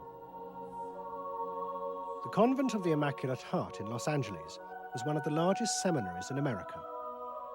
A group of radical psychotherapists approached the convent. They wanted to try out their techniques for personal liberation on individuals whose identities were defined by a series of external rules which they had deeply internalized. The convent, anxious to appear modern, agreed to the experiment. And we did weekend encounter workshops for several hundred Immaculate Heart nuns. Nuns who were reserved, and they tended to be more reserved than other normal people, were told, don't be so reserved, let it all out. You're a good person. You can afford to be who you really are. You don't need to play the role of a nun. You don't need to keep downcast eyes. And prudence is an oversold virtue. You're trying to assert yourself, trying to find out who you are, who you're becoming.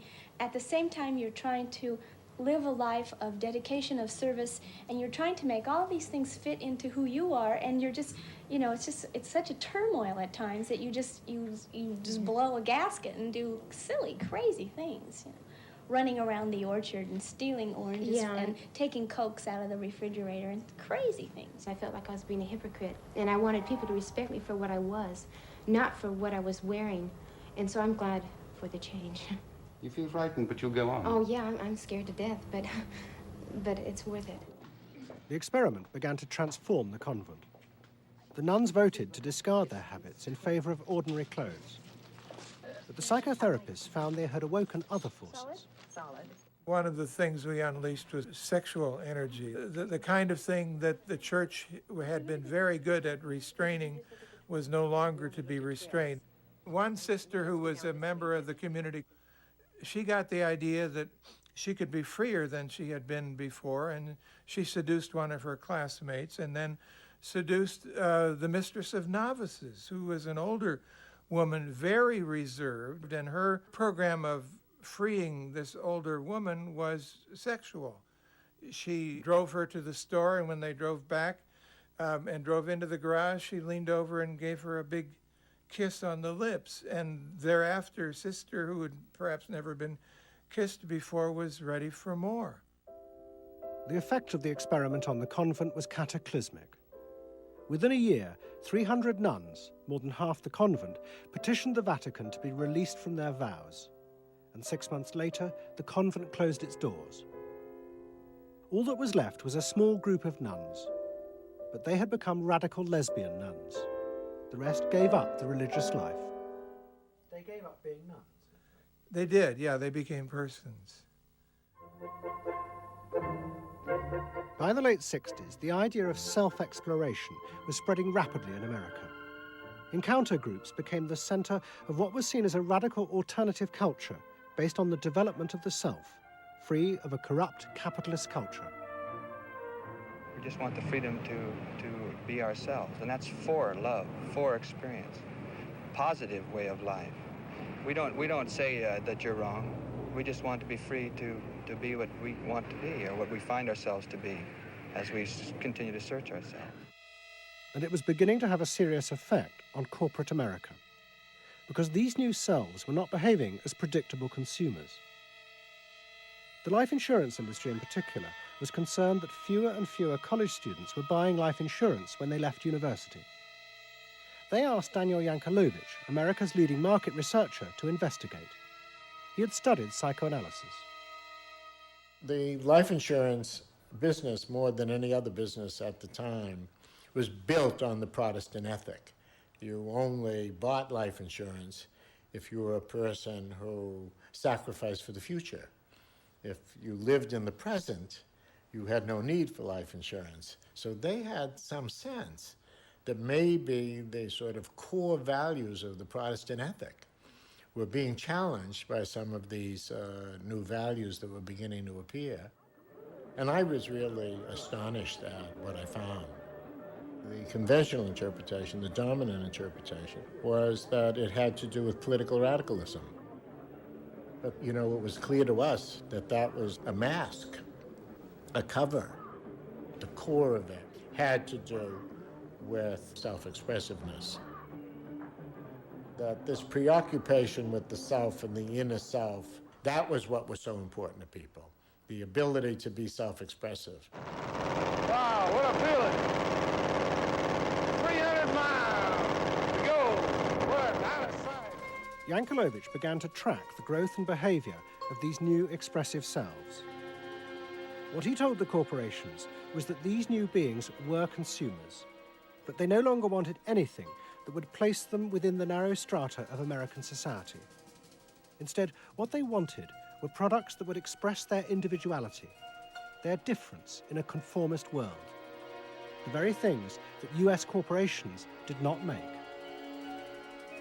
Products have always had an emotional meaning. What was new was individuality.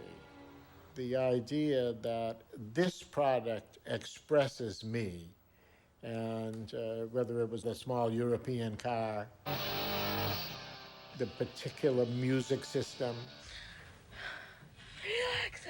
your presentation of self, your clothing.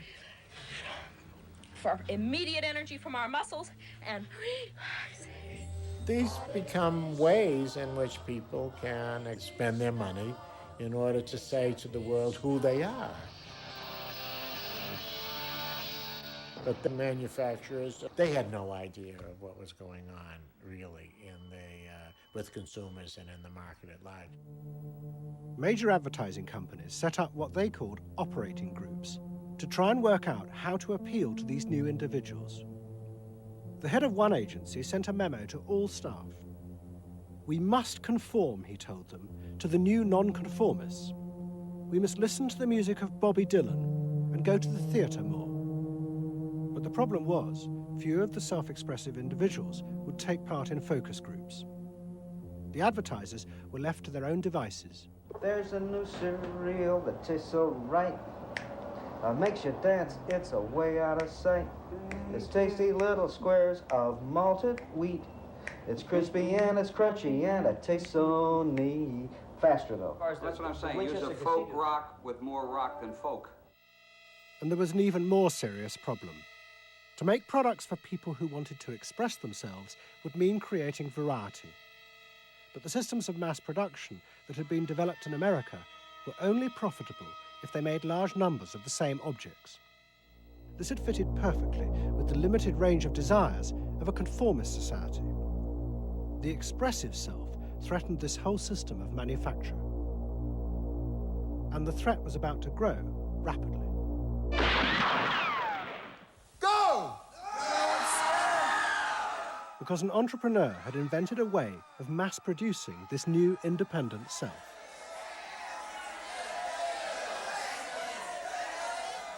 He was called Werner Erhard. Some of the stuff that we traditionally think of as being in your mind is actually in the world, because you're moving to that too. Erhard had invented a system called EST, Erhard Seminar Training. Hundreds of people came for weekend sessions to be taught how to be themselves.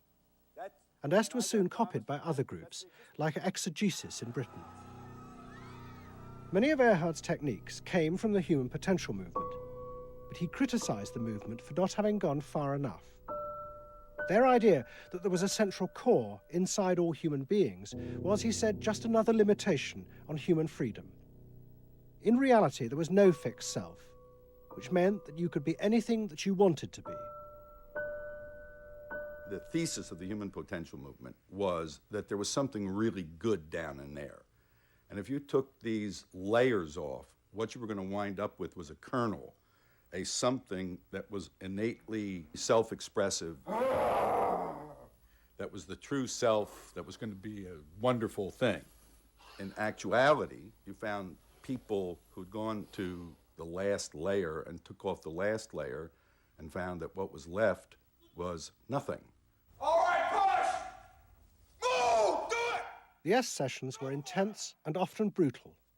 The participants signed contracts agreeing not to leave and to allow the trainers to do anything they thought necessary to break down their socially constructed identities. You're gonna get sandwiched in there. Push! Go for a win!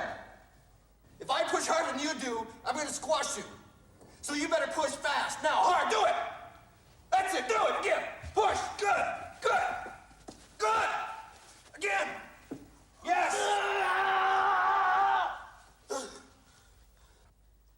The real point to the EST training was to go down through layer after layer after layer after layer until you got to the last layer and peeled it off, where the recognition was that it's really all meaningless and empty.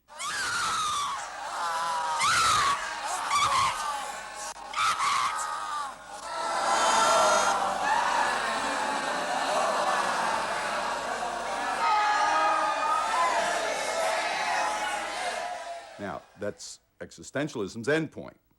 EST went a step further in that people began to recognize that it was not only meaningless and empty, but it was empty and meaningless that it was empty and meaningless. And in that, there's an enormous freedom. All the constrictions, all of the rules you've placed on yourself are gone. And what you're left with is nothing. And nothing is an extraordinarily powerful place to stand, because it is only from nothing that you can create. And from this nothing, people were able to invent a life, and allowing them to create themselves. Invent themselves. You can be what you want to be. I want you to start to make that sound, and on that sound, create and people the world the way you want to create it. What Earhart did was to say that only the individual matters, that there is no societal concern, that you living a fulfilled life is all you need be concerned about. Est people came out of those trainings feeling that it wasn't selfish to think about yourself, it was your highest duty. So kiss me and smile for me, tell me that you'll wait for me, hold me like you'll never let me go. The training is 2 weekends, and it was quite an incredible experience in my life. I'll forever be grateful for the experience. I got a great deal out of it. We really want to know who we are. There are things going on. We learn more and more about ourselves all the time, and to really find out what it is that makes us tick and how we are discovering ourselves. Est became hugely successful. Singers, film stars, and hundreds of thousands of ordinary Americans underwent the training in the 1970s. But in the process, the political idea that had begun the movement for personal transformation began to disappear. The original vision had been that through discovering and expressing the self, a new culture would be born, one that would challenge the power of the state. We will not let them separate our culture from our politics. We are a people. We are all together. But what was now emerging was the idea that people could be happy simply within themselves, and that changing society was irrelevant. One of the proponents of this was Jerry Rubin. In 1968, Rubin, as leader of the Yippies, had led the march on Chicago, but now he had undergone Est training. I was willing to die, and I had a martyr complex in a sense. I think we all did. And I've given up that ideal of sacrifice. And I'm not as overwhelmingly moved by injustice as I was. And now we reincarnated ourselves from within. Basically, the politics were lost and totally replaced by this lifestyle, and then the desire to become deeper and deeper into the self. By now, a grandiose sense of the self. And my a good friend and one of the original Yippie founders, Jerry Rubin, definitely moved in that direction. And I think he was beginning to buy into the notion that he could be happy and fully self-developed on his own. Socialism in one person. Yes. Was he alone in that trajectory? Although that, of course, is capitalism. That's the whole joke. I think it's funny. I think it's funny because people spend so much of their life being bedeviled by their past and being locked into their past and being limited by their past. And there's an enormous freedom from that, letting people create themselves. Est was only the most vivid and intense expression of an idea that was spreading rapidly through all strata of American society. And those monitoring this shift were astonished at the speed with which the idea was spreading. In 1970, it was a small percentage of the total population, maybe 3 to 5%. By 1980, it had spread to the vast majority of the public, up to 80%. You asked the question, how do you get self-actualized? You take this day and you say, When I shave every morning, I look in that mirror, I say to myself, I really say this, I say, nobody is going to ruin this day for you, Wayne Dyer, nobody. That this preoccupation with the self and the inner self traveled and spread throughout the society in the 1970s. It helped me to stop living in the past and start building from today and using my experiences in a positive way to be a better person today and tomorrow. But then the problem comes, well, how do you be self-expressive? And it was at this point that American capitalism decided it was going to step in and help these new individuals to express themselves, and in the process, make a lot of money. The first thing they were going to do was to find a way of getting inside their heads, to discover what these new beings wanted in order to be themselves. This came not from Madison Avenue, but from one of the most powerful scientific research institutes in America. Stanford Research Institute in California worked for corporations and government. It had done much of the early work on computers and was also working for the Department of Defense on what would become the Star Wars project. In 1978, a group of economists and psychologists at SRI decided to find a way to read, measure, and fulfill the desires of these new, unpredictable consumers. The idea was to create a rigorous tool for measuring a whole range of desires, wishes, values that prior to that time had been kind of overlooked. They say in business, what gets measured gets done.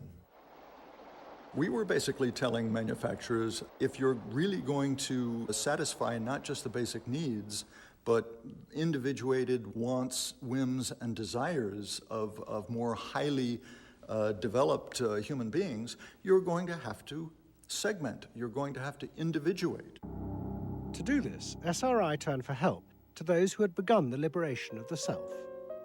In particular, one of the leaders of the human potential movement, a psychologist called Abraham Maslow. Through observing the work at places like Esalen, Maslow had invented a new system of psychological types. He called it the hierarchy of needs, and it described the different emotional stages that people went through as they liberated their feelings. At the top was self-actualization. This was the point at which individuals became completely self-directed and free of society. The team at SRI thought that Maslow's hierarchy might form the basis for a new way to categorize society, not by social class, but by different psychological desires and drives. To test this, they designed a huge questionnaire with hundreds of questions about how people saw themselves, their inner values. The questions were designed to see whether people fitted into Maslow's categories. We were trying to find out what people really felt like. So we asked these really penetrating questions, and we hired a company that administers surveys, to do them. They said they've never seen anything like it. Usually you have to send out a postcard 6 weeks and then another postcard, and then you got to call the people up, to get the return rates up. We had an 86% return, and they only sent out one postcard. People loved filling out this questionnaire. We got several questionnaires back with a note attached saying, do you have any other questionnaires I could fill out? Because we were asking people to think about things that they had never thought about before, and they liked thinking about them. Like what? Like what they felt inside? Yeah, like what they felt inside. What motivated them? What was their life about? What was important to them? It was sort of like, wow. The answers were then analyzed by computer. It revealed that there were underlying patterns in the way people felt about themselves, which fitted Maslow's categories. And at the top of the hierarchy were a large and growing group which cut across all social classes. The SRI team called them the inner directeds. These were people who felt they were not defined by their place in society, but by the choices they made themselves. But what SRI discovered was that these people could be defined by the different patterns of behavior through which they chose to express themselves. Self-expression was not infinite. It fell into identifiable types. And the SRI team invented a new term for it: lifestyles. They had managed to categorize the new individualism. They called their system Values and Lifestyles, VALS for short. At the forefront of this change are 3 new VALS groups we call inner directed. These are people for whom personal satisfaction is more important than status or money. They tend to be self-expressive, complex, and individualistic.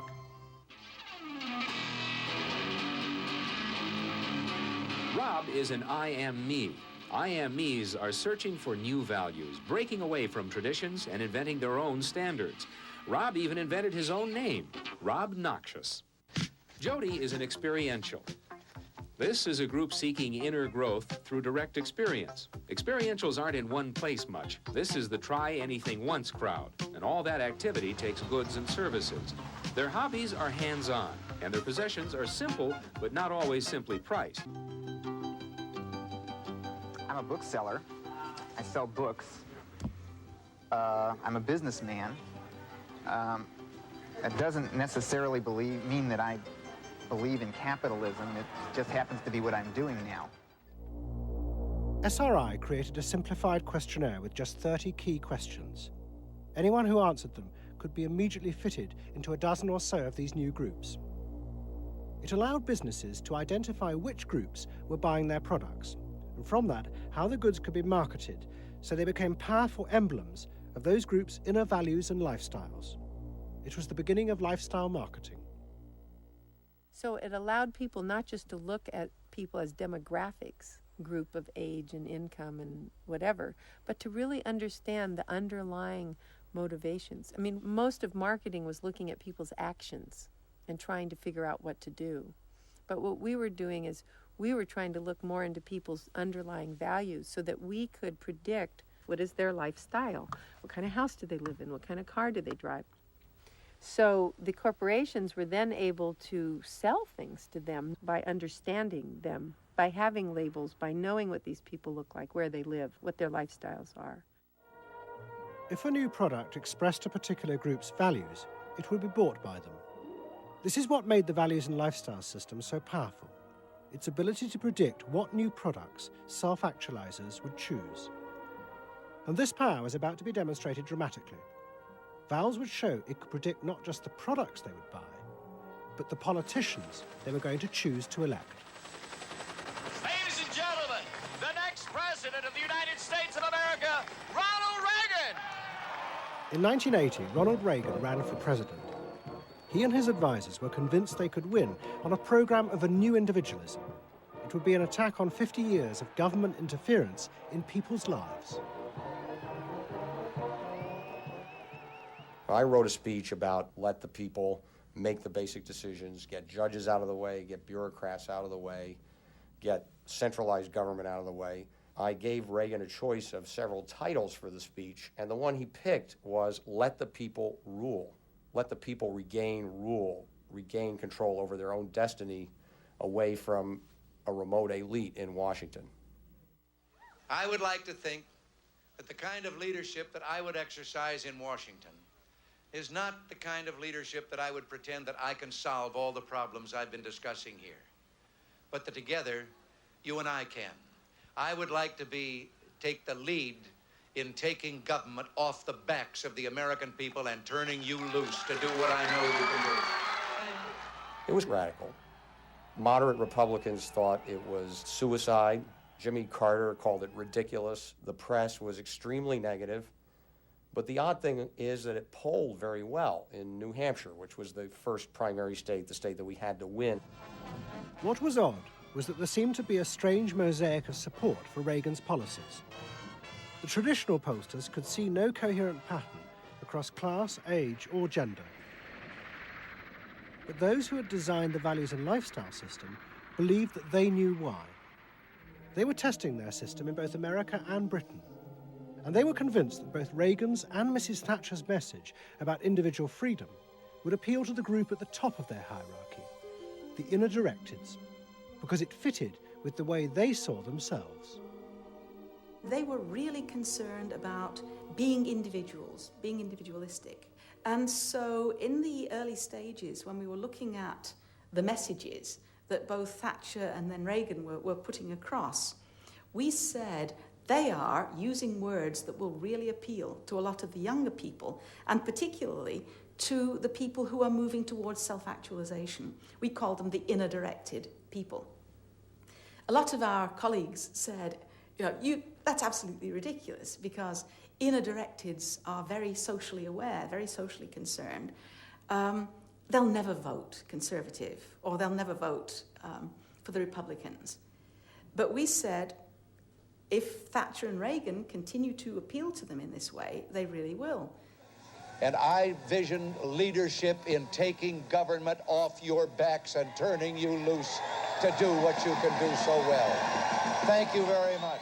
The idea that the new self-actualizing individuals would choose a politician from the right, not the left, seemed extraordinary. But to test their prediction, the Values and Lifestyles team did a survey of voting intentions, and they correlated it with their new psychological categories. When we said in our surveys, who are you going to vote for, sure enough, it was the inner-directeds who said that they would vote for Thatcher and for Reagan. And they made the difference in those elections because of their voting for Thatcher and Reagan. And it really surprised our colleagues, even within my own organisation. It really showed the power of this approach, because it's very difficult to identify inner-directeds on the street. These people who voted for Thatcher and Reagan, these inner-directeds, came from any walk of life. It's really hardly correlated with social class at all. I mean, if you just go along and look at age, sex, social class, you would never pick them up. But if you really go along with a questionnaire that gets at their values, then you can identify them very easily. And that was new? And that was completely new, yeah.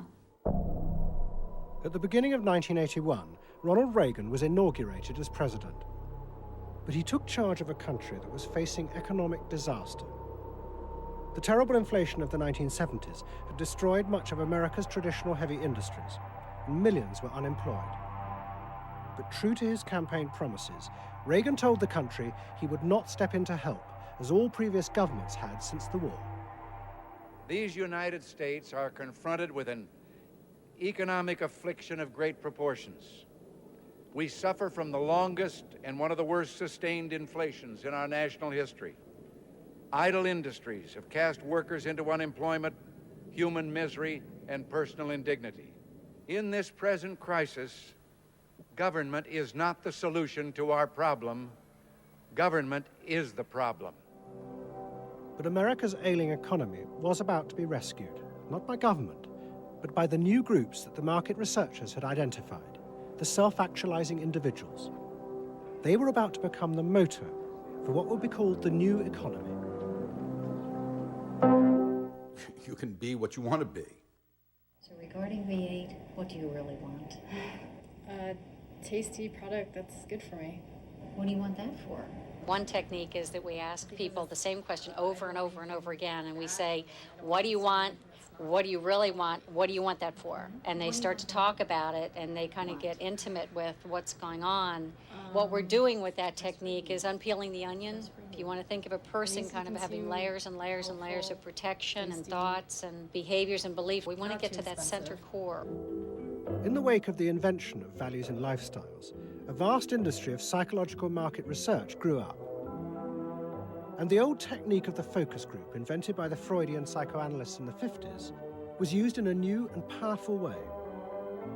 The original aim of the focus group had been to find ways to entice people to buy a limited range of mass-produced goods.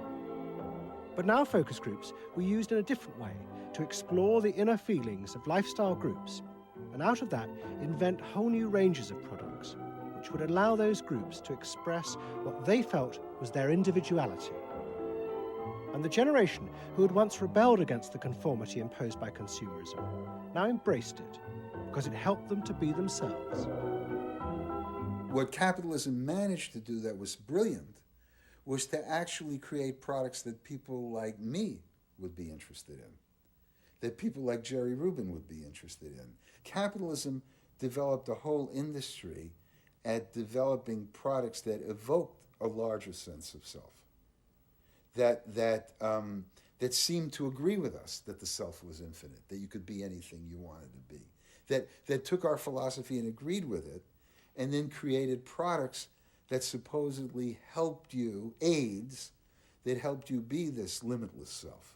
The product sells you a way of life, a way of being. The product sells you values. You dress this way, you live in a house like this, you have furniture like this, you use this computer. Do you have the regular jeans or? Oh, Gloria Vanderbilt does a lot in denim, in silks, and in cotton. You eat in these restaurants, there are values there, hipness, coolness. This is not, I repeat, not a marketing scheme. So the notion that you could buy an identity replaced the original movement notion that you were perfectly free to create an identity. And you were perfectly free to change the world and make the world anything you wanted it to be. Well, what I wear is a statement. And this vast range of new desires fitted perfectly with changes in industrial production. Computers now allowed manufacturers to economically produce short runs of consumer goods. The old restrictions of mass production disappeared, as did the worry that had bedeviled corporate America ever since mass production had been invented, that they would produce too many goods. With the new self, consumer desire seemed to have no limit. In the United States, the concern of companies was always that supply would outstrip demand, that we were producing too much and that there was not a market for it. You don't hear that kind of talk anymore because you've gone from a conception of a market of limited needs, and if you fill them, they're filled, to a market of unlimited, ever-changing needs dominated by self-expressiveness. That products and services can satisfy in an endless variety of ways, and ways that change all the time. And consequently, economies have unlimited horizons. Out of this explosion of desire came what seemed a never-ending consumer boom that regenerated the American economy. The original idea had been that the liberation of the self would create new kinds of people, free of social constraint. That radical change had happened.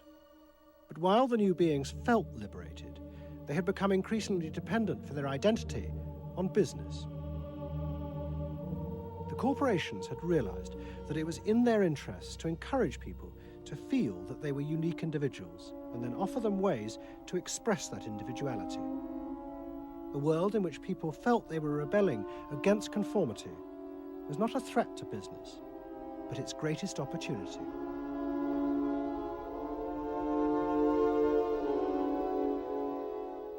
It was, in a sense, the triumph of the self. It was the triumph of a certain self-indulgence, a view that everything in the world and all moral judgment was appropriately viewed through the lens of personal satisfaction. Indeed, the ultimate ending point of that logic is that there is no society. There is only a bunch of individual people making individual choices to promote their own individual well-being.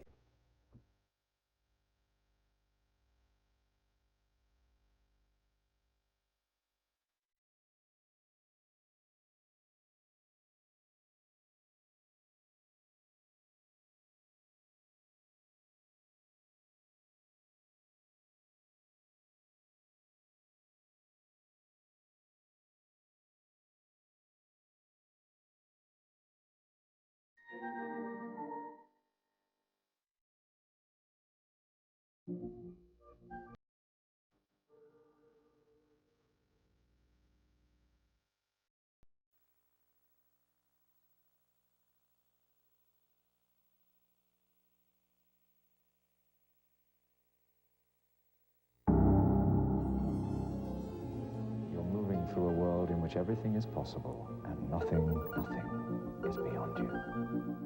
This is the story of the rise of an idea that has come to dominate our society. It is the belief that the satisfaction of individual feelings and desires is our highest priority. Today we're going to tell you how to get whatever you want. I wanted to live a different life that wasn't available to me in the image I was born. I'm here, look at me, notice me. Previous episodes have shown how this rise of the self was fostered and promoted by business. They had used the ideas of Zygmunt Freud to develop techniques to read the inner desires of individuals and then fulfill them with products. This final episode is about how that idea took over politics. It tells the story of how politicians on the left, in both America and Britain, turned to these techniques to regain power. They believed that they were creating a new and better form of democracy, one that truly responded to the inner feelings of individuals. But what the politicians didn't realise was that the aim of those who had originally created these techniques had not been to liberate the people, but to develop a new way of controlling them in an age of mass democracy.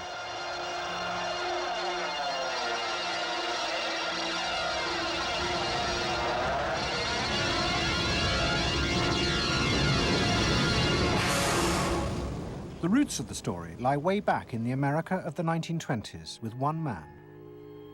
He was called Edward Bernays, the nephew of Sigmund Freud. Bernays had been one of the inventors of the profession of public relations, and he was fascinated by his uncle's theory that human behavior was driven by unconscious sexual and aggressive drives. Many of Bernays' clients were large American corporations, and he was the first person to show them how they could sell many more products if they linked them through images and symbols to those unconscious desires that Freud had identified.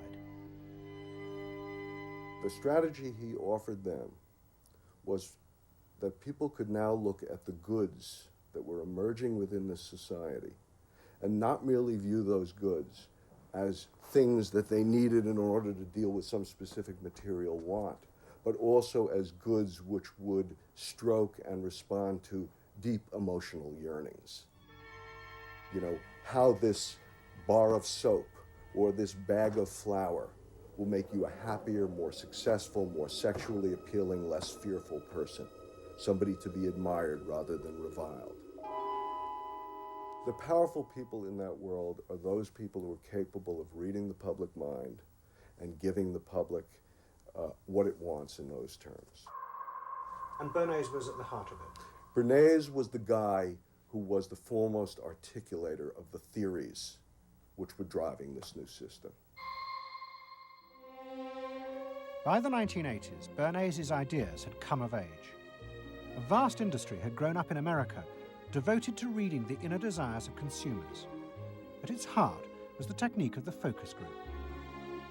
Previous episodes have shown how the focus group was invented by psychoanalysts employed by US corporations. The aim was to allow consumers to express their inner feelings and needs, just as patients did in psychoanalysis. The information was then used to promote and design new products that would fulfill those desires. And Edward Bernays, who was now nearly 100 years old, was celebrated as the founding father of this marketing world. Hi, Doctor. Good to see you. Come on up over here. There you go.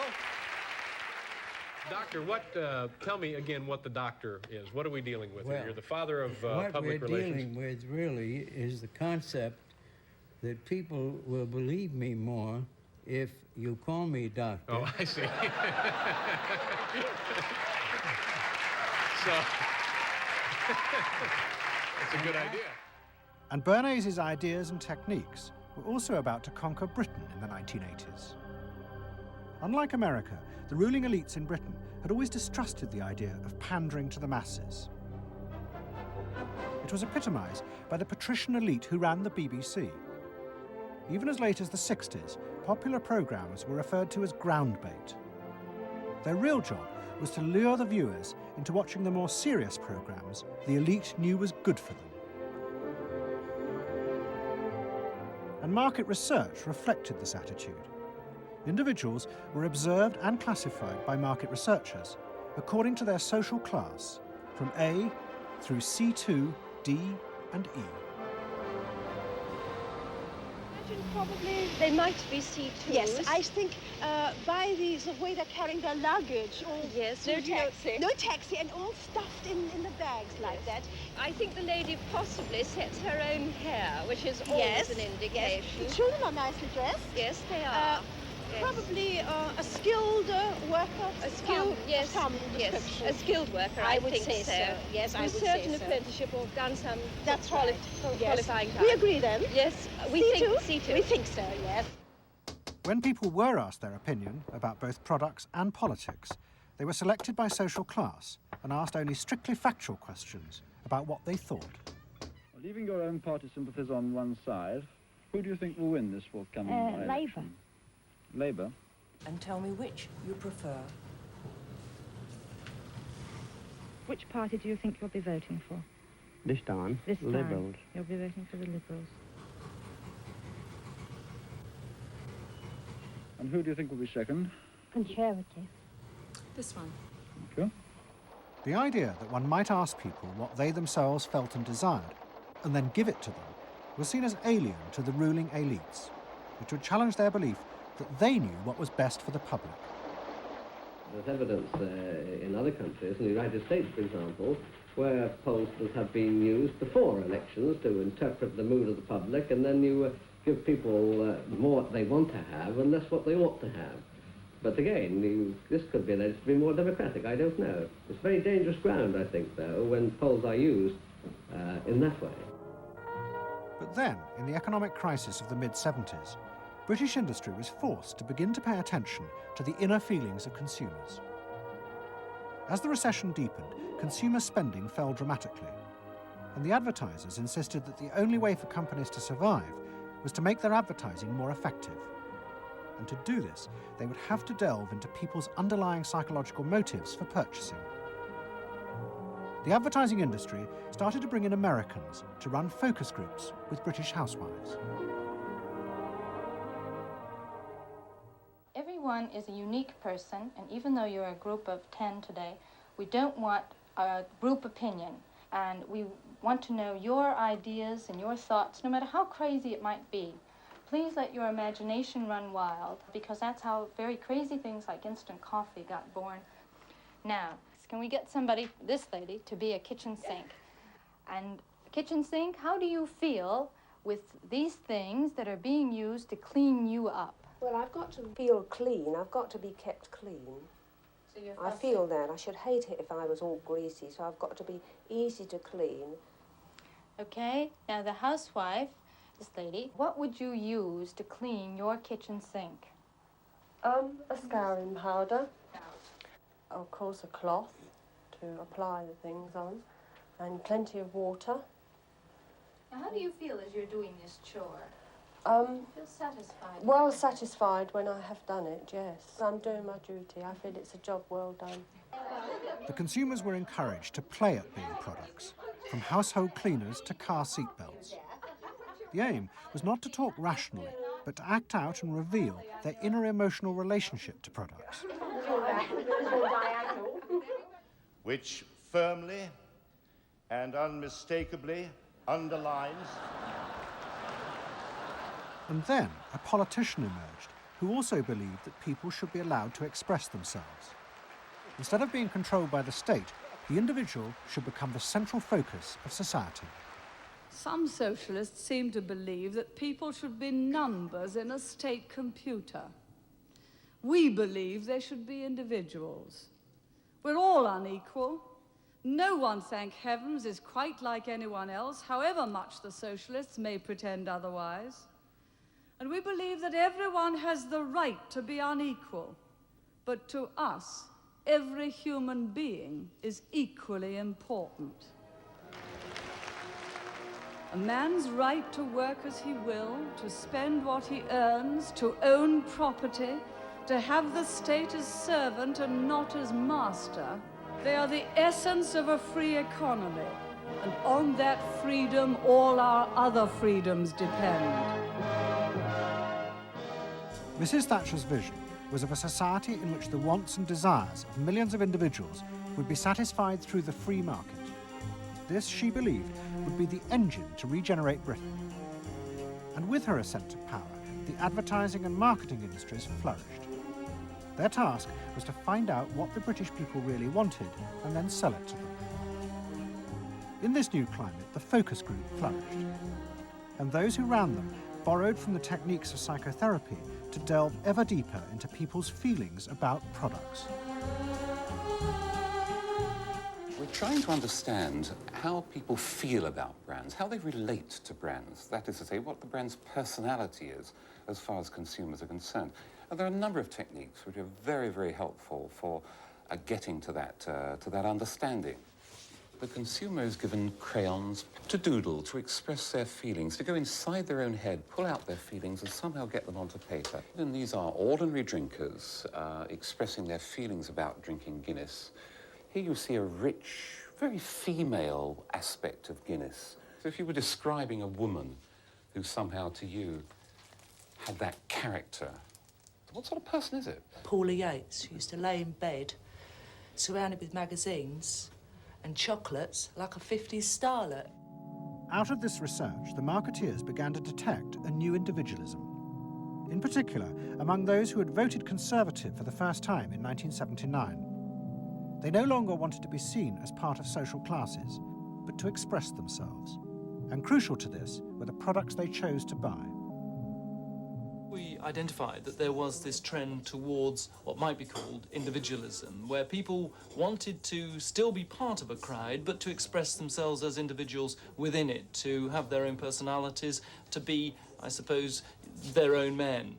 I didn't want to be the same as everybody else. I wanted it to be a little bit different, a little bit individual. It's quite individual upstairs. It's not remarkable, but I think it's quite individual. It is expensive. It's Italian. It's Italian, it's expensive, and it's good quality. A little bit different. Yeah, we want to set our own standards, so nobody else has got what we've got. We just didn't want it Be the same as everybody else. We just want to be different. Business responded eagerly to this new individualism, but it soon became one of the main forces driving the growing consumer boom in Britain. Using the data from the focus groups, the manufacturers created new ranges of products that allowed people to express their individuality. Business also recategorized people. They were no longer divided by social class, but by their inner psychological needs. If the primary need is security and belonging, we call the groups mainstreamers. If it's status and the esteem of others, then it's aspirers. If it's control, it's succeeders. And if it's self-esteem, it's reformers. And this new marketing culture began to take over the institutions previously dominated by a patrician elite, in particular the world of journalism. The assault was led by the profession of public relations. In the past, PR had been seen as seedy and corrupt, but now it became a glamorous business, promoting products and celebrities. And one of the rising stars was another member of the Freud family, Matthew Freud, the son of the Liberal MP Clement. What Freud and other PRs realised was that they could use their celebrities as levers to infiltrate advertising into the editorial content of newspapers. The newspapers were offered exclusive interviews with celebrities, but only if they also agreed to mention products made by Freud's corporate clients, in terms dictated by the company. What happened with Freud's was that you effectively got some kind of product placement, or even the manufacturers of the product got some degree of control over how their products would appear in print. So if, for example, you did want to write about Caprice's passion for stuffed crust pizza, you would sign a contract which guaranteed that you would mention the firm Pizza Hut in at least twice in certain positions in the introductory paragraph of the article, that you would agree to run the Pizza Hut logo at such and such a size in such and such a place, and of course that you would agree to run the enclosed pictures of Caprice eating her stuffed crust pizza. There was no choice about how you would run this article in the press. You were effectively told how to run the article in the press. By Freud's? By Freud's.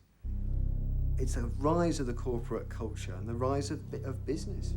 To traditional journalists, this infiltration of advertising into the editorial pages was a corruption of their profession. But to Mrs. Thatcher's allies, like Rupert Murdoch, who owned The Sun and The Times, It was part of a democratic revolution against an arrogant elite who had too long ignored the feelings of the masses. They hate to see someone communicating with the masses. They feel that newspapers, the written word is not for the masses. That should be left to television, or perhaps to nobody. I'm very proud of The Sun. And The Sun was not represented tonight in your film. You just took page 3, which everyone seems so fascinated with. How about page 1, page 2, every other page of the paper? It was a typical piece of slanting and elitism by the BBC, who, after all, in order to get viewers for this program, put on a very sexy episode of Star Trek, which I was watching out in the room there. Oh, I don't think they put it on to get us viewers. I think we just are lucky to follow They try them. to carry viewers into these show programs. You I know how it's done. By the late 80s, Mrs. Thatcher and her allies in advertising and the media had brought the desires of the individual to the centre of society. As last week's episode showed, it was the same transformation that President Reagan had brought about in America. Both politicians had encouraged business to take over from government the role of fulfilling the needs of the people. In the process, consumers were encouraged to see the satisfaction of their desires as the overriding priority. To Thatcher and Reagan, this was a new and better form of democracy. But to their opponents in the parties of the left, they had summoned up the most selfish and greedy aspects of human nature. Ronald Reagan and Margaret Thatcher both embraced an economic philosophy that says the unit of judgment was not only the individual, but it was the individual's personal satisfaction, the individual's own unique happiness and well-being. It was, in a sense, the triumph of regarding individuals as purely emotional beings who have needs and wants and desires that need to be satisfied and can be satisfied unconsciously. It goes way back to the early part of the 20th century, to Freud, to notions of the unconscious, the assumptions that we are, in terms of our rational minds, we're little corks bobbing around on this great sea of hopes and fears and desires of which we are only dimly aware. And that the role of a marketer, the role of somebody selling something, including a politician, is to appeal to this great swamp of desire, of unconscious desire. The left believed the opposite, that the way to create a better society was not to treat people as emotional, isolated individuals, but to persuade them to realize that they had common interests with others, to help them rise above their individual feelings and fears. Let me assert my firm belief that the only thing we have to fear is fear itself. Nameless, unreasoning, unjustified terror, which paralyzes needed efforts to convert retreat into advance. This idea had flourished in America in the Depression of the 1930s. President Roosevelt, faced with the chaos caused by the Wall Street crash, encouraged Americans to join together in trades unions, to set up consumer groups, and to pay for a welfare system for those trapped in poverty. His aim was to create a collective awareness which would become a powerful weapon against the unfettered power of capitalism, which had caused the crisis. That idea had driven the Democratic Party for 50 years. But now, Roosevelt's inheritors railed vainly against the effects of the self-interest encouraged by President Reagan. There is despair, Mr. President, in the faces that you don't see. Maybe, Mr. President, if you stopped in at a shelter in Chicago and spoke to the homeless there. Maybe, Mr. President, if you asked a woman who had been denied the help she needed to feed her children because you said you needed the money for a tax break for a millionaire or for a missile we couldn't afford to use. The worst thing Ronald Reagan did was to make the denial of compassion respectable. He said, you've worked hard, you've made your money.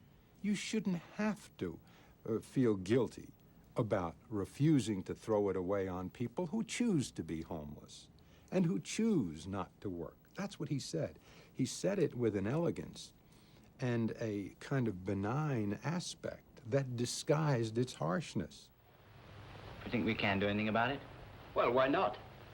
If we can work together now to look after the lives of the people here, I don't see why we couldn't work together afterwards to clear up the mess and help build a better world in which these things can't possibly happen. The qualities we've learned from comradeship and common suffering are not going to be wasted after this war. It's out of experience like ours that the new world will be built. That same idea of marshalling the collective force of the masses to challenge the entrenched power of wealth and business had also led the Labour Party to power in Britain after the war. But in the 80s, Labour, like the Democrats in America, lost election after election as millions who had once voted for them switched their allegiance to the Conservatives.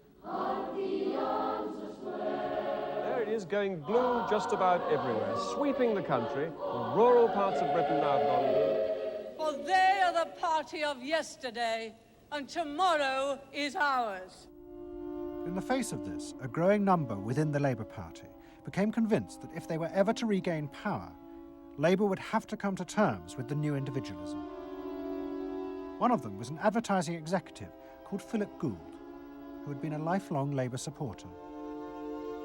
Gould believed that Labour's leadership had become corrupted by the same patrician arrogance that dominated all Britain's institutions. They denigrated and disapproved of the new aspirations of working-class voters. Labour stopped listening to these people.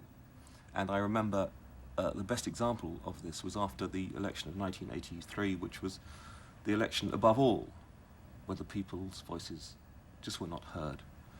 And I had dinner with a leading Labour Party figure who'd been involved in the defeat, heavily involved in the defeat, and his wife said, God, these working class people, they just, we give them education, we give them chances in life. What do? They read the Sun and they just don't vote for us. And there was such a gap between these people just trying to make lives for themselves, better lives for themselves, and the kind of elitism of the Labour Party that was just such a chasm that had to be filled. Gould became part of a small group of modernisers centred around Peter Mandelson. Their aim was to reconnect Labour with the lost voters. To do this, Gould turned to the technique he knew well from his work in advertising, the focus group. Gould commissioned focus groups in suburban areas across the country with small groups of voters who had switched to Mrs. Thatcher. People were encouraged not to talk rationally about policies, but to express their underlying feelings. And what Gould discovered was a fundamental shift in people's relationship to politics. They no longer saw themselves as part of any group, but as individuals who could demand things from politicians in return for paying taxes, just as business had taught them to do as consumers. And I found that the people had become consumers. People now wanted to have, politics and life on their own terms. I mean, not just in politics, but in all aspects of life too. People see themselves as they are, as autonomous, powerful individuals who are entitled to be respected, who are entitled to have the best, not just in, going to Tesco's or wherever, but the best in terms of health and in education too.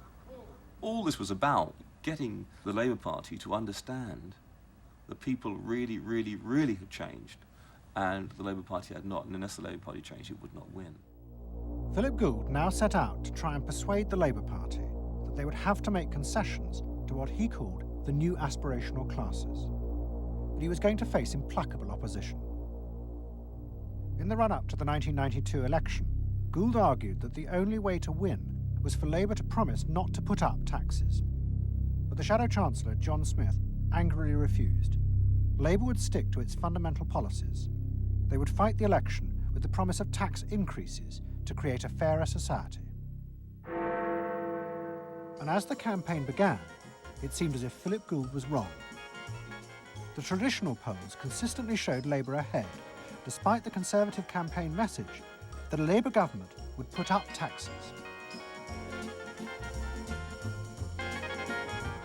Even the Conservatives' oldest allies in the press became convinced that by harping on about tax, the Conservatives were cutting their own throats.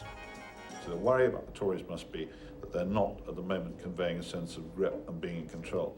And unless they can do better than that, I think they're going to lose.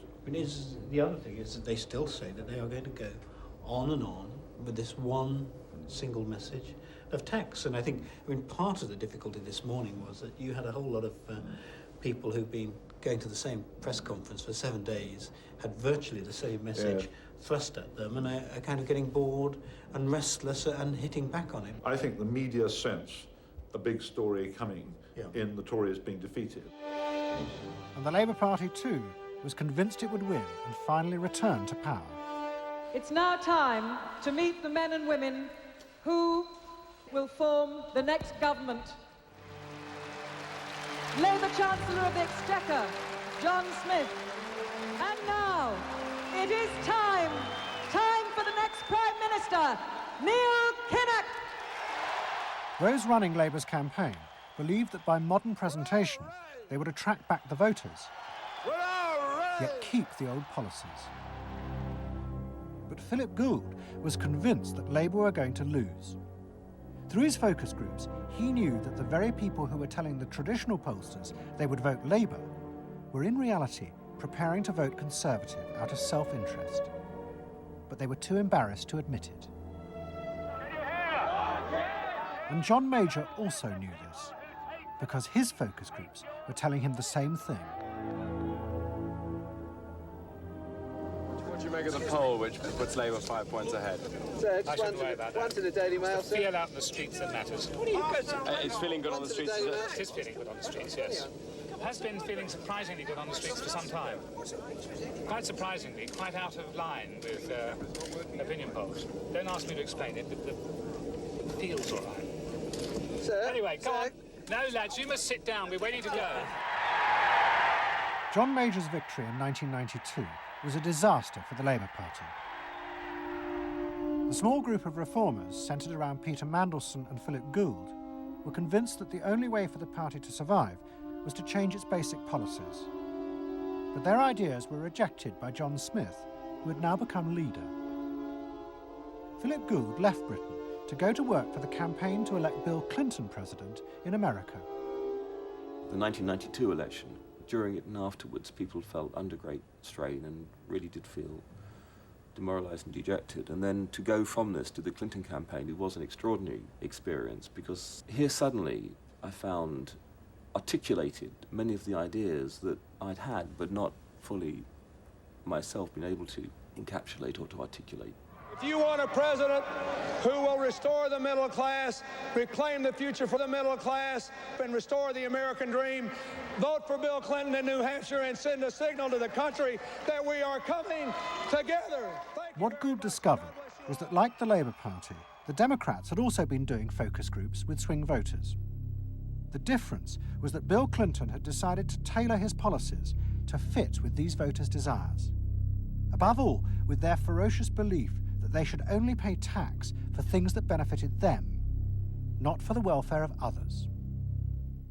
I have no idea what percentage of my tax dollars go to welfare, but even if it's a minuscule percentage, even if it's 0.25%, it's still too much for the people that are receiving these benefits that are basically non-productive. The Clinton team decided that to win, they had to promise tax cuts for these suburban voters. And they also used the focus groups throughout the campaign to check every appearance, speech, and policy with them for their approval. What Clinton called the forgotten middle class became central figures in a new type of reactive politics. Candidates for the presidency in the United States had been prepackaged and designed for many, many years. What was new was an attempt to use very sophisticated or pseudo-sophisticated techniques to plumb the public psychology, to find out precisely what the desires of the individuals were, and then to come up with a candidate and a platform and images and words that exactly responded to those deep desires. This was packaging at a new level. This was polling at an extreme. I'm not going to raise taxes on the middle class. and the middle class needs a break. Government is in the way. It's taking more of your money and giving you less in return. In the name of the hard-working Americans who make up our forgotten middle class, I proudly accept your nomination for President of the United States. Stay focused. Talk about things that matter to people. You know? It's the economy, stupid. Okay?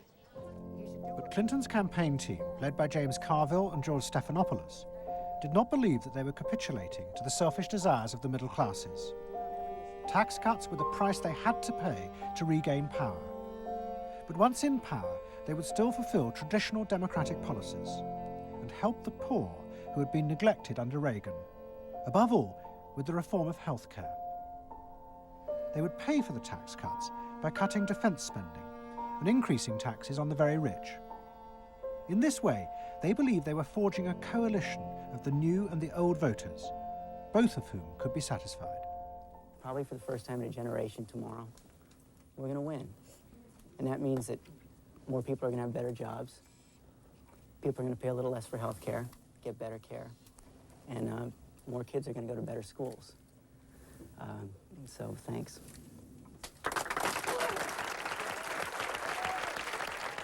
But the Democrats' optimism was to be short-lived. In November 1992, Clinton was triumphantly elected president.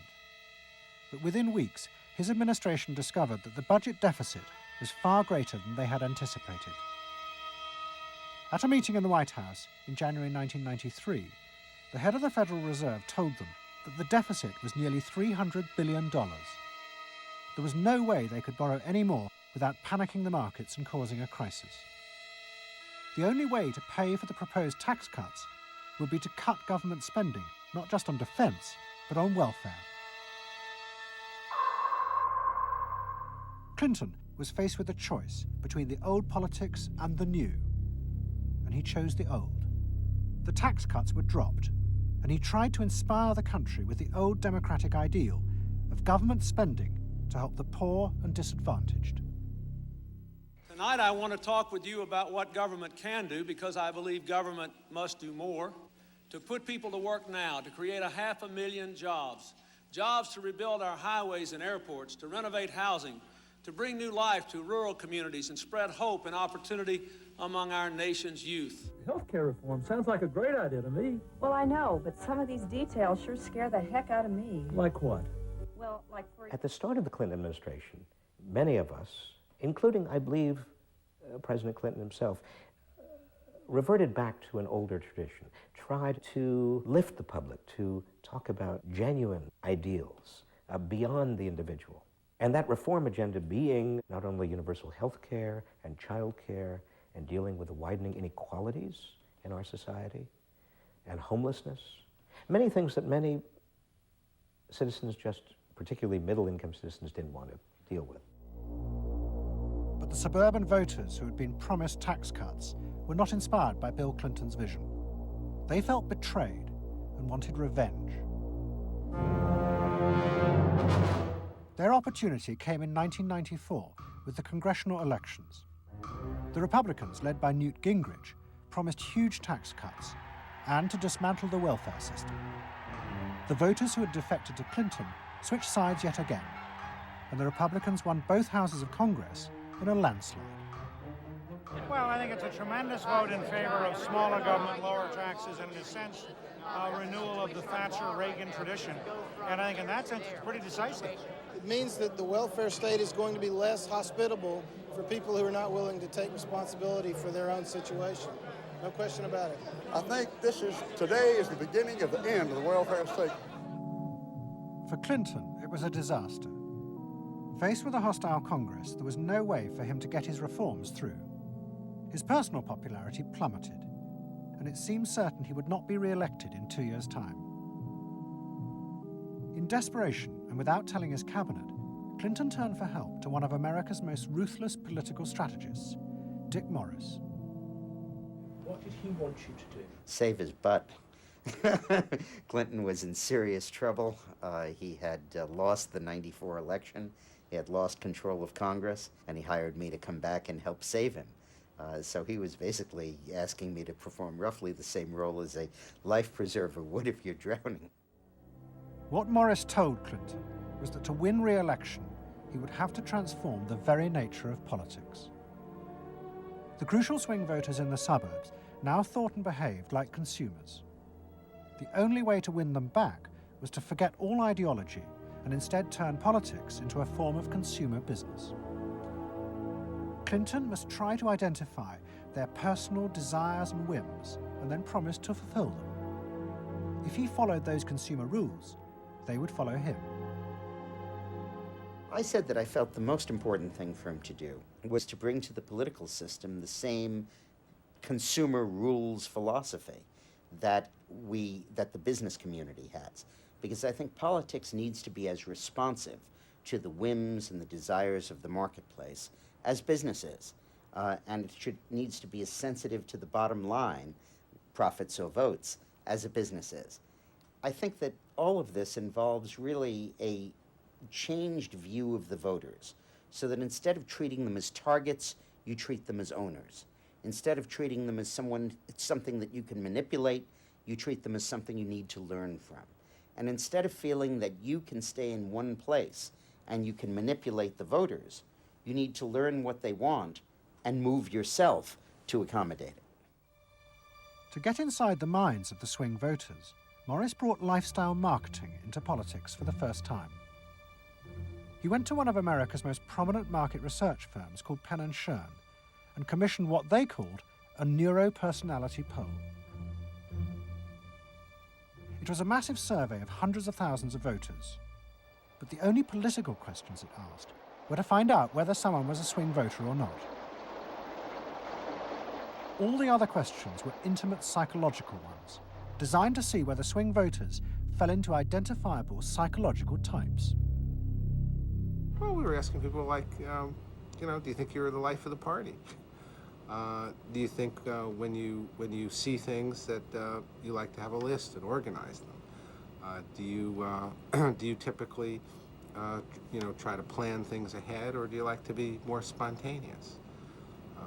Where do you like to go? What sports do you like to play? What would you do with your spouse in a romantic weekend?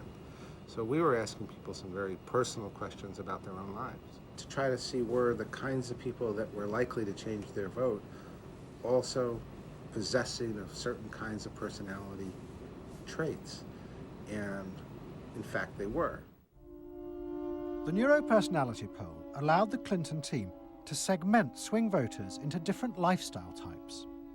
They were given names like pools and patios, or caps and gowns, who were urban intellectuals living in university towns.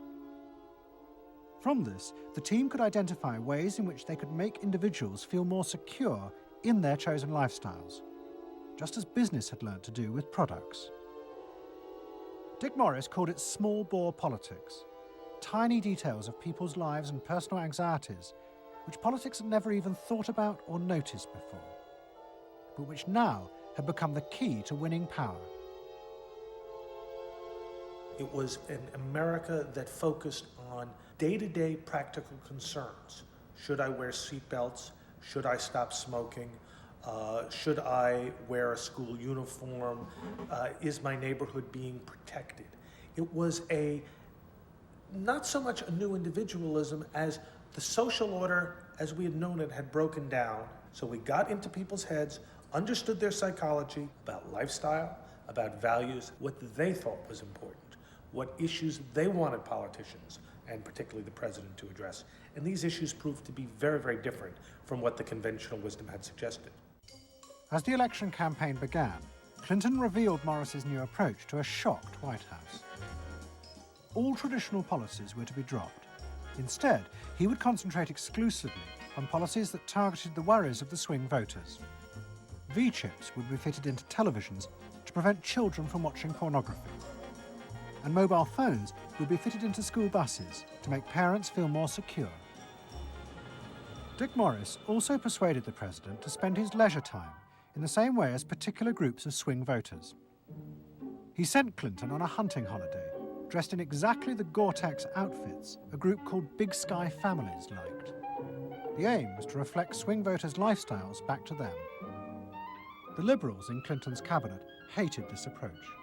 And I would say, well, Dick, why have a campaign? This was the 1996 campaign. If all the president is going to do is offer up these little bite-sized miniature initiatives that appeal to people's desires, like consumers, buying soap, V-chips that you could put in your televisions so you could make sure that your children did not have pornography, and school uniforms. Why talk about them?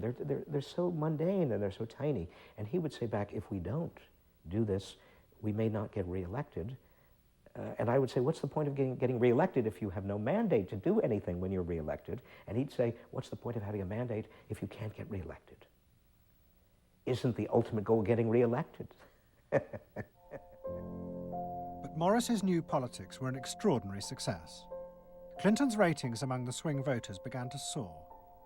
And Dick Morris, along with the marketeer Mark Penn, took effective charge of making White House policy. Mark Penn set up a huge call center in an office block in Denver. And every night, hundreds of telephone operators called swing voters in suburbs across the country to check with them every detail of policies that Clinton was proposing. The policy was made by a group of people manning telephones in Denver, Colorado, placing calls to voters in places like Westchester and Pasadena, and asking them what they wanted from their government, and asking them very specifically about specific policies that Bill Clinton was considering. Would you be more likely to support him if he offered this particular government service, or if he offered that one? Those people told them what they thought. Mark Penn transmitted that to Bill Clinton, and it came out of his mouth. So essentially it was suburbanite voters. Suburban voters in the 90s were creating American domestic policy, and some of its foreign policy as well. Right. Yeah, Mark Penn was polling on questions like whether we should bomb in Bosnia, things like that. Morris also insisted that Clinton make a symbolic sacrifice of the old politics to convince the swing voters to trust him.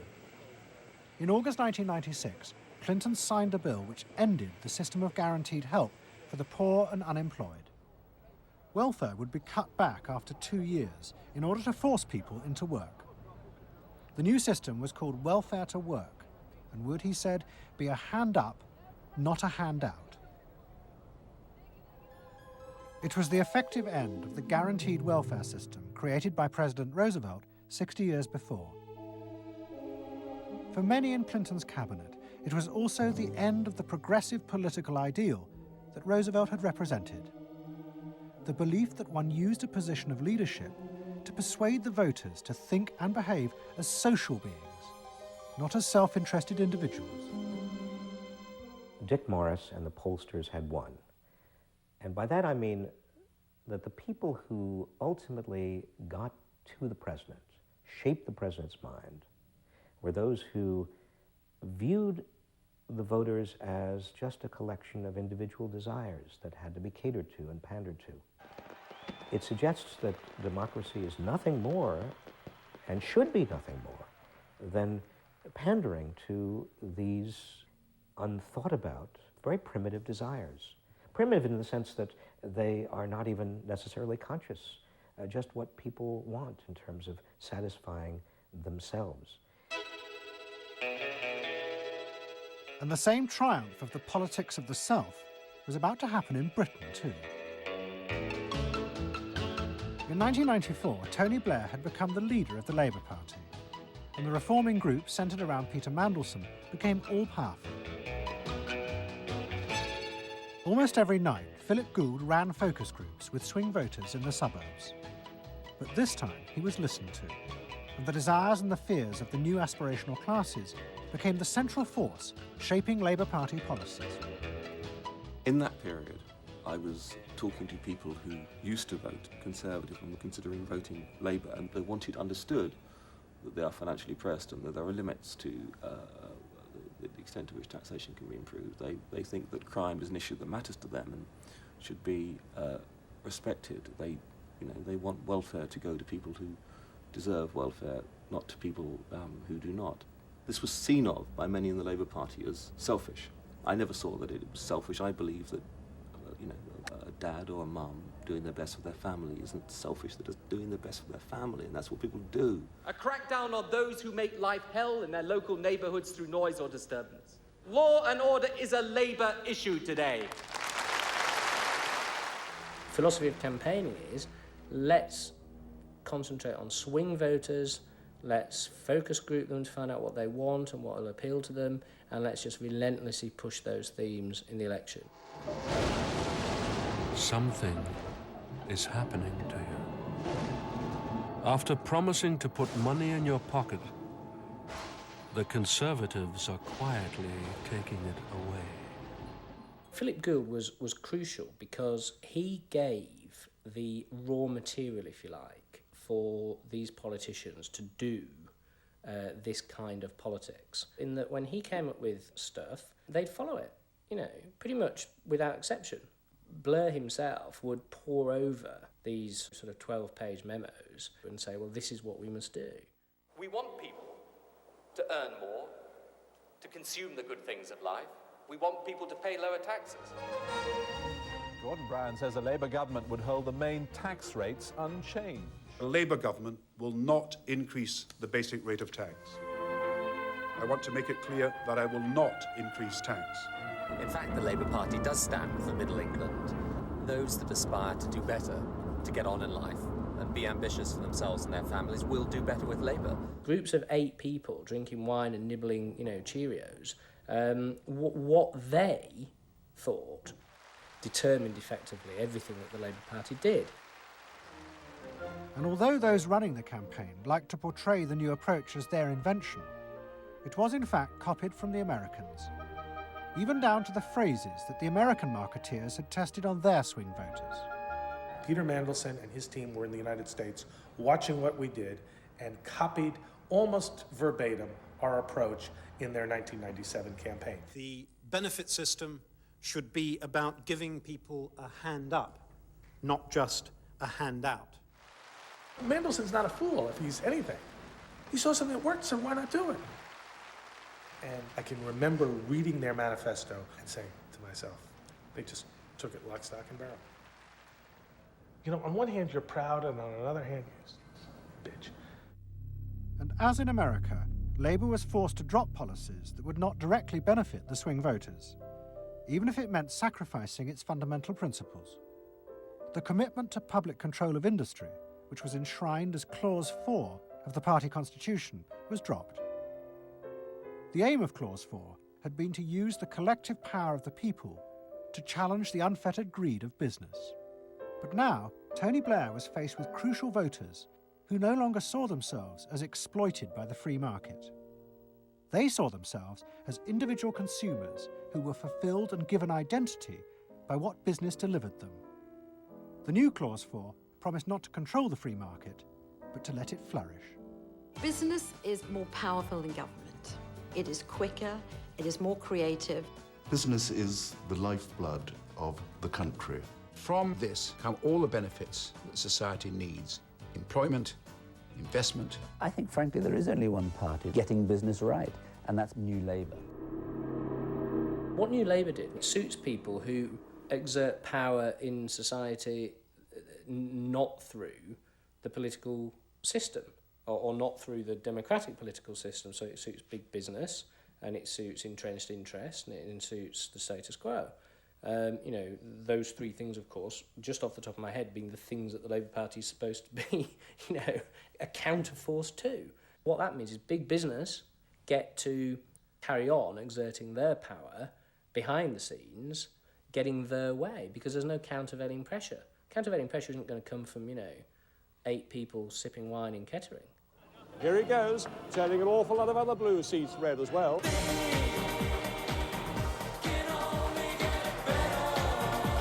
Very happy, very relieved, and very exhilarated. But those who masterminded Labour's victory in 1997 saw it as a triumphant vindication of a new form of democracy. By understanding and fulfilling people's inner desires through the focus group, they were giving power to individuals, not treating them as faceless groups who were told by politicians what was good for them. I don't see the focus group as some marketing tool. I see the focus group as a way of hearing what the people have to say. And I see the focus group as a way to a new form of politics. What the people give, the people can take away. We are the servants, they are the masters now. 1997 was, I think, fundamentally important in that. Because I think it is the end of the elitist politics that's dominated Britain for so much of the last 100 years.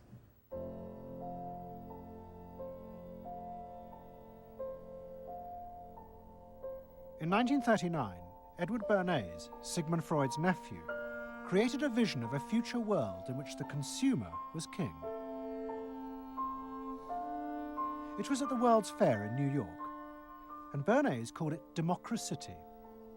It was one of the earliest and most dramatic portrayals of a consumerist democracy, a society in which the needs and desires of individuals were read and fulfilled by business and the free market. The World's Fair created a spectacle in which all of these concerns were met, and they were met by Westinghouse and General Motors and the American Cash Register Company, and company after company presented itself as this sort of centerpiece of a society in which human desire and human want and human anxiety would all be responded to and would all be met purely through the free enterprise system. There was this sort of notion that the free market was something that was not guided by ideologies or by political power. It was something that simply was guided by the people's will. This was the model of democracy that both New Labour and the American Democrats had bought into in order to regain power. They had used techniques developed by business to read the desires of consumers, and they had accepted Bernays' claim that this was a better form of democracy. But in reality, the World's Fair had been an elaborate piece of propaganda designed by Bernays for his clients, the giant American corporations. Privately, Bernays did not believe that true democracy could ever work. He had been profoundly influenced in this by his uncle's theories of human nature. Freud believed that individuals were not driven by rational thought, but by primitive, unconscious desires and feelings. And Bernays believed that this meant it was too dangerous to let the masses ever have control over their own lives. And consumerism was a way of giving people the illusion of control, while allowing a responsible elite to continue managing society.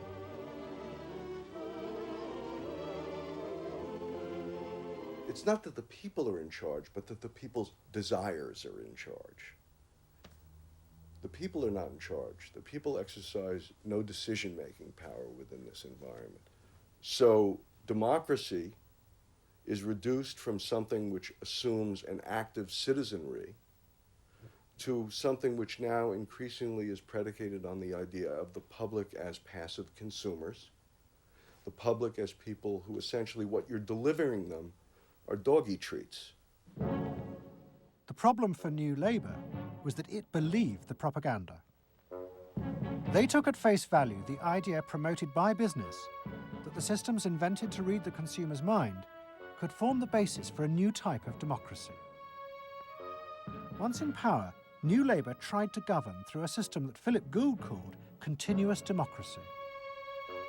But what worked for business in designing products led the Labour government into a bewildering maze of contradictory whims and desires.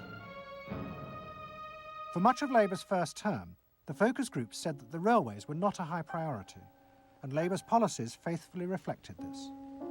But now, those same groups are blaming the government for not having invested more money sooner in the railways. The point about focus group politics is that there isn't one because people are contradictory and irrational, and so you have a problem in terms of deciding what you're going to do if all you do is actually listen to a mass of individual opinions that are forever fluctuating and don't really have any coherence, and crucially are not set in context. So that's why people can say, I want lower taxes and better public services. Of course they do. who say, do you want to pay more taxes to get better public services? People are less sure. They then don't believe that if they do pay more taxes, they will be spent on better public services. So you end up in this quagmire where, the truth is, a politician has to say, look, this is what I believe. I believe that you should pay slightly more taxes to make better public services, and I pledge that I'm competent enough to actually use that money wisely. Do you want that? Vote for me, yes or no? And that's what Blair has failed to do. Tony Blair turns around and sort of tries to feed back to them what they already believe, and given what they believe is sort of a load of individual, incoherent, contradictory nonsense, that's all he has to offer. And then he wonders why people don't get him. The answer they don't get him is because they're looking for someone to do something that they can't do themselves, which is actually come up with a coherent political opinion that they might have faith in. New Labour are faced with a dilemma. The system of consumer democracy that they have embraced has trapped them into a series of short-term and often contradictory policies. There are now growing demands that they fulfil a grander vision, that they use the power of government to deal with the problems of growing inequality and the decaying social fabric of the country. But to do this, they will have to appeal to the electorate to think outside their own self-interest. And this would mean challenging the now dominant Freudian view of human beings as selfish, instinct-driven individuals, which is a concept of human beings that has been fostered and encouraged by business because it produces ideal consumers. Although we feel we are free, in reality, we, like the politicians, have become the slaves of our own desires. We have forgotten that we can be more than that there are other sides to human nature. Fundamentally, here we have two different views of human nature and of democracy. You have the view that people are irrational, that they are bundles of unconscious emotion. That comes directly out of Freud. And businesses are very able to respond to that. That's what they have honed their skills doing. That's what marketing is really all about. What are the symbols, the music, the images, the words that will appeal to these unconscious feelings? Politics must be more than that. Politics and leadership are about engaging the public in a rational discussion and deliberation about what is best, and treating people with respect in terms of their rational abilities to debate what is best. If it's not that, if it is Freudian, if it is basically a matter of appealing to the same basic unconscious feelings that business appeals to, then why not let business do it? Business can do it better. Business knows how to do it. Business, after all, is in the business of responding to those feelings.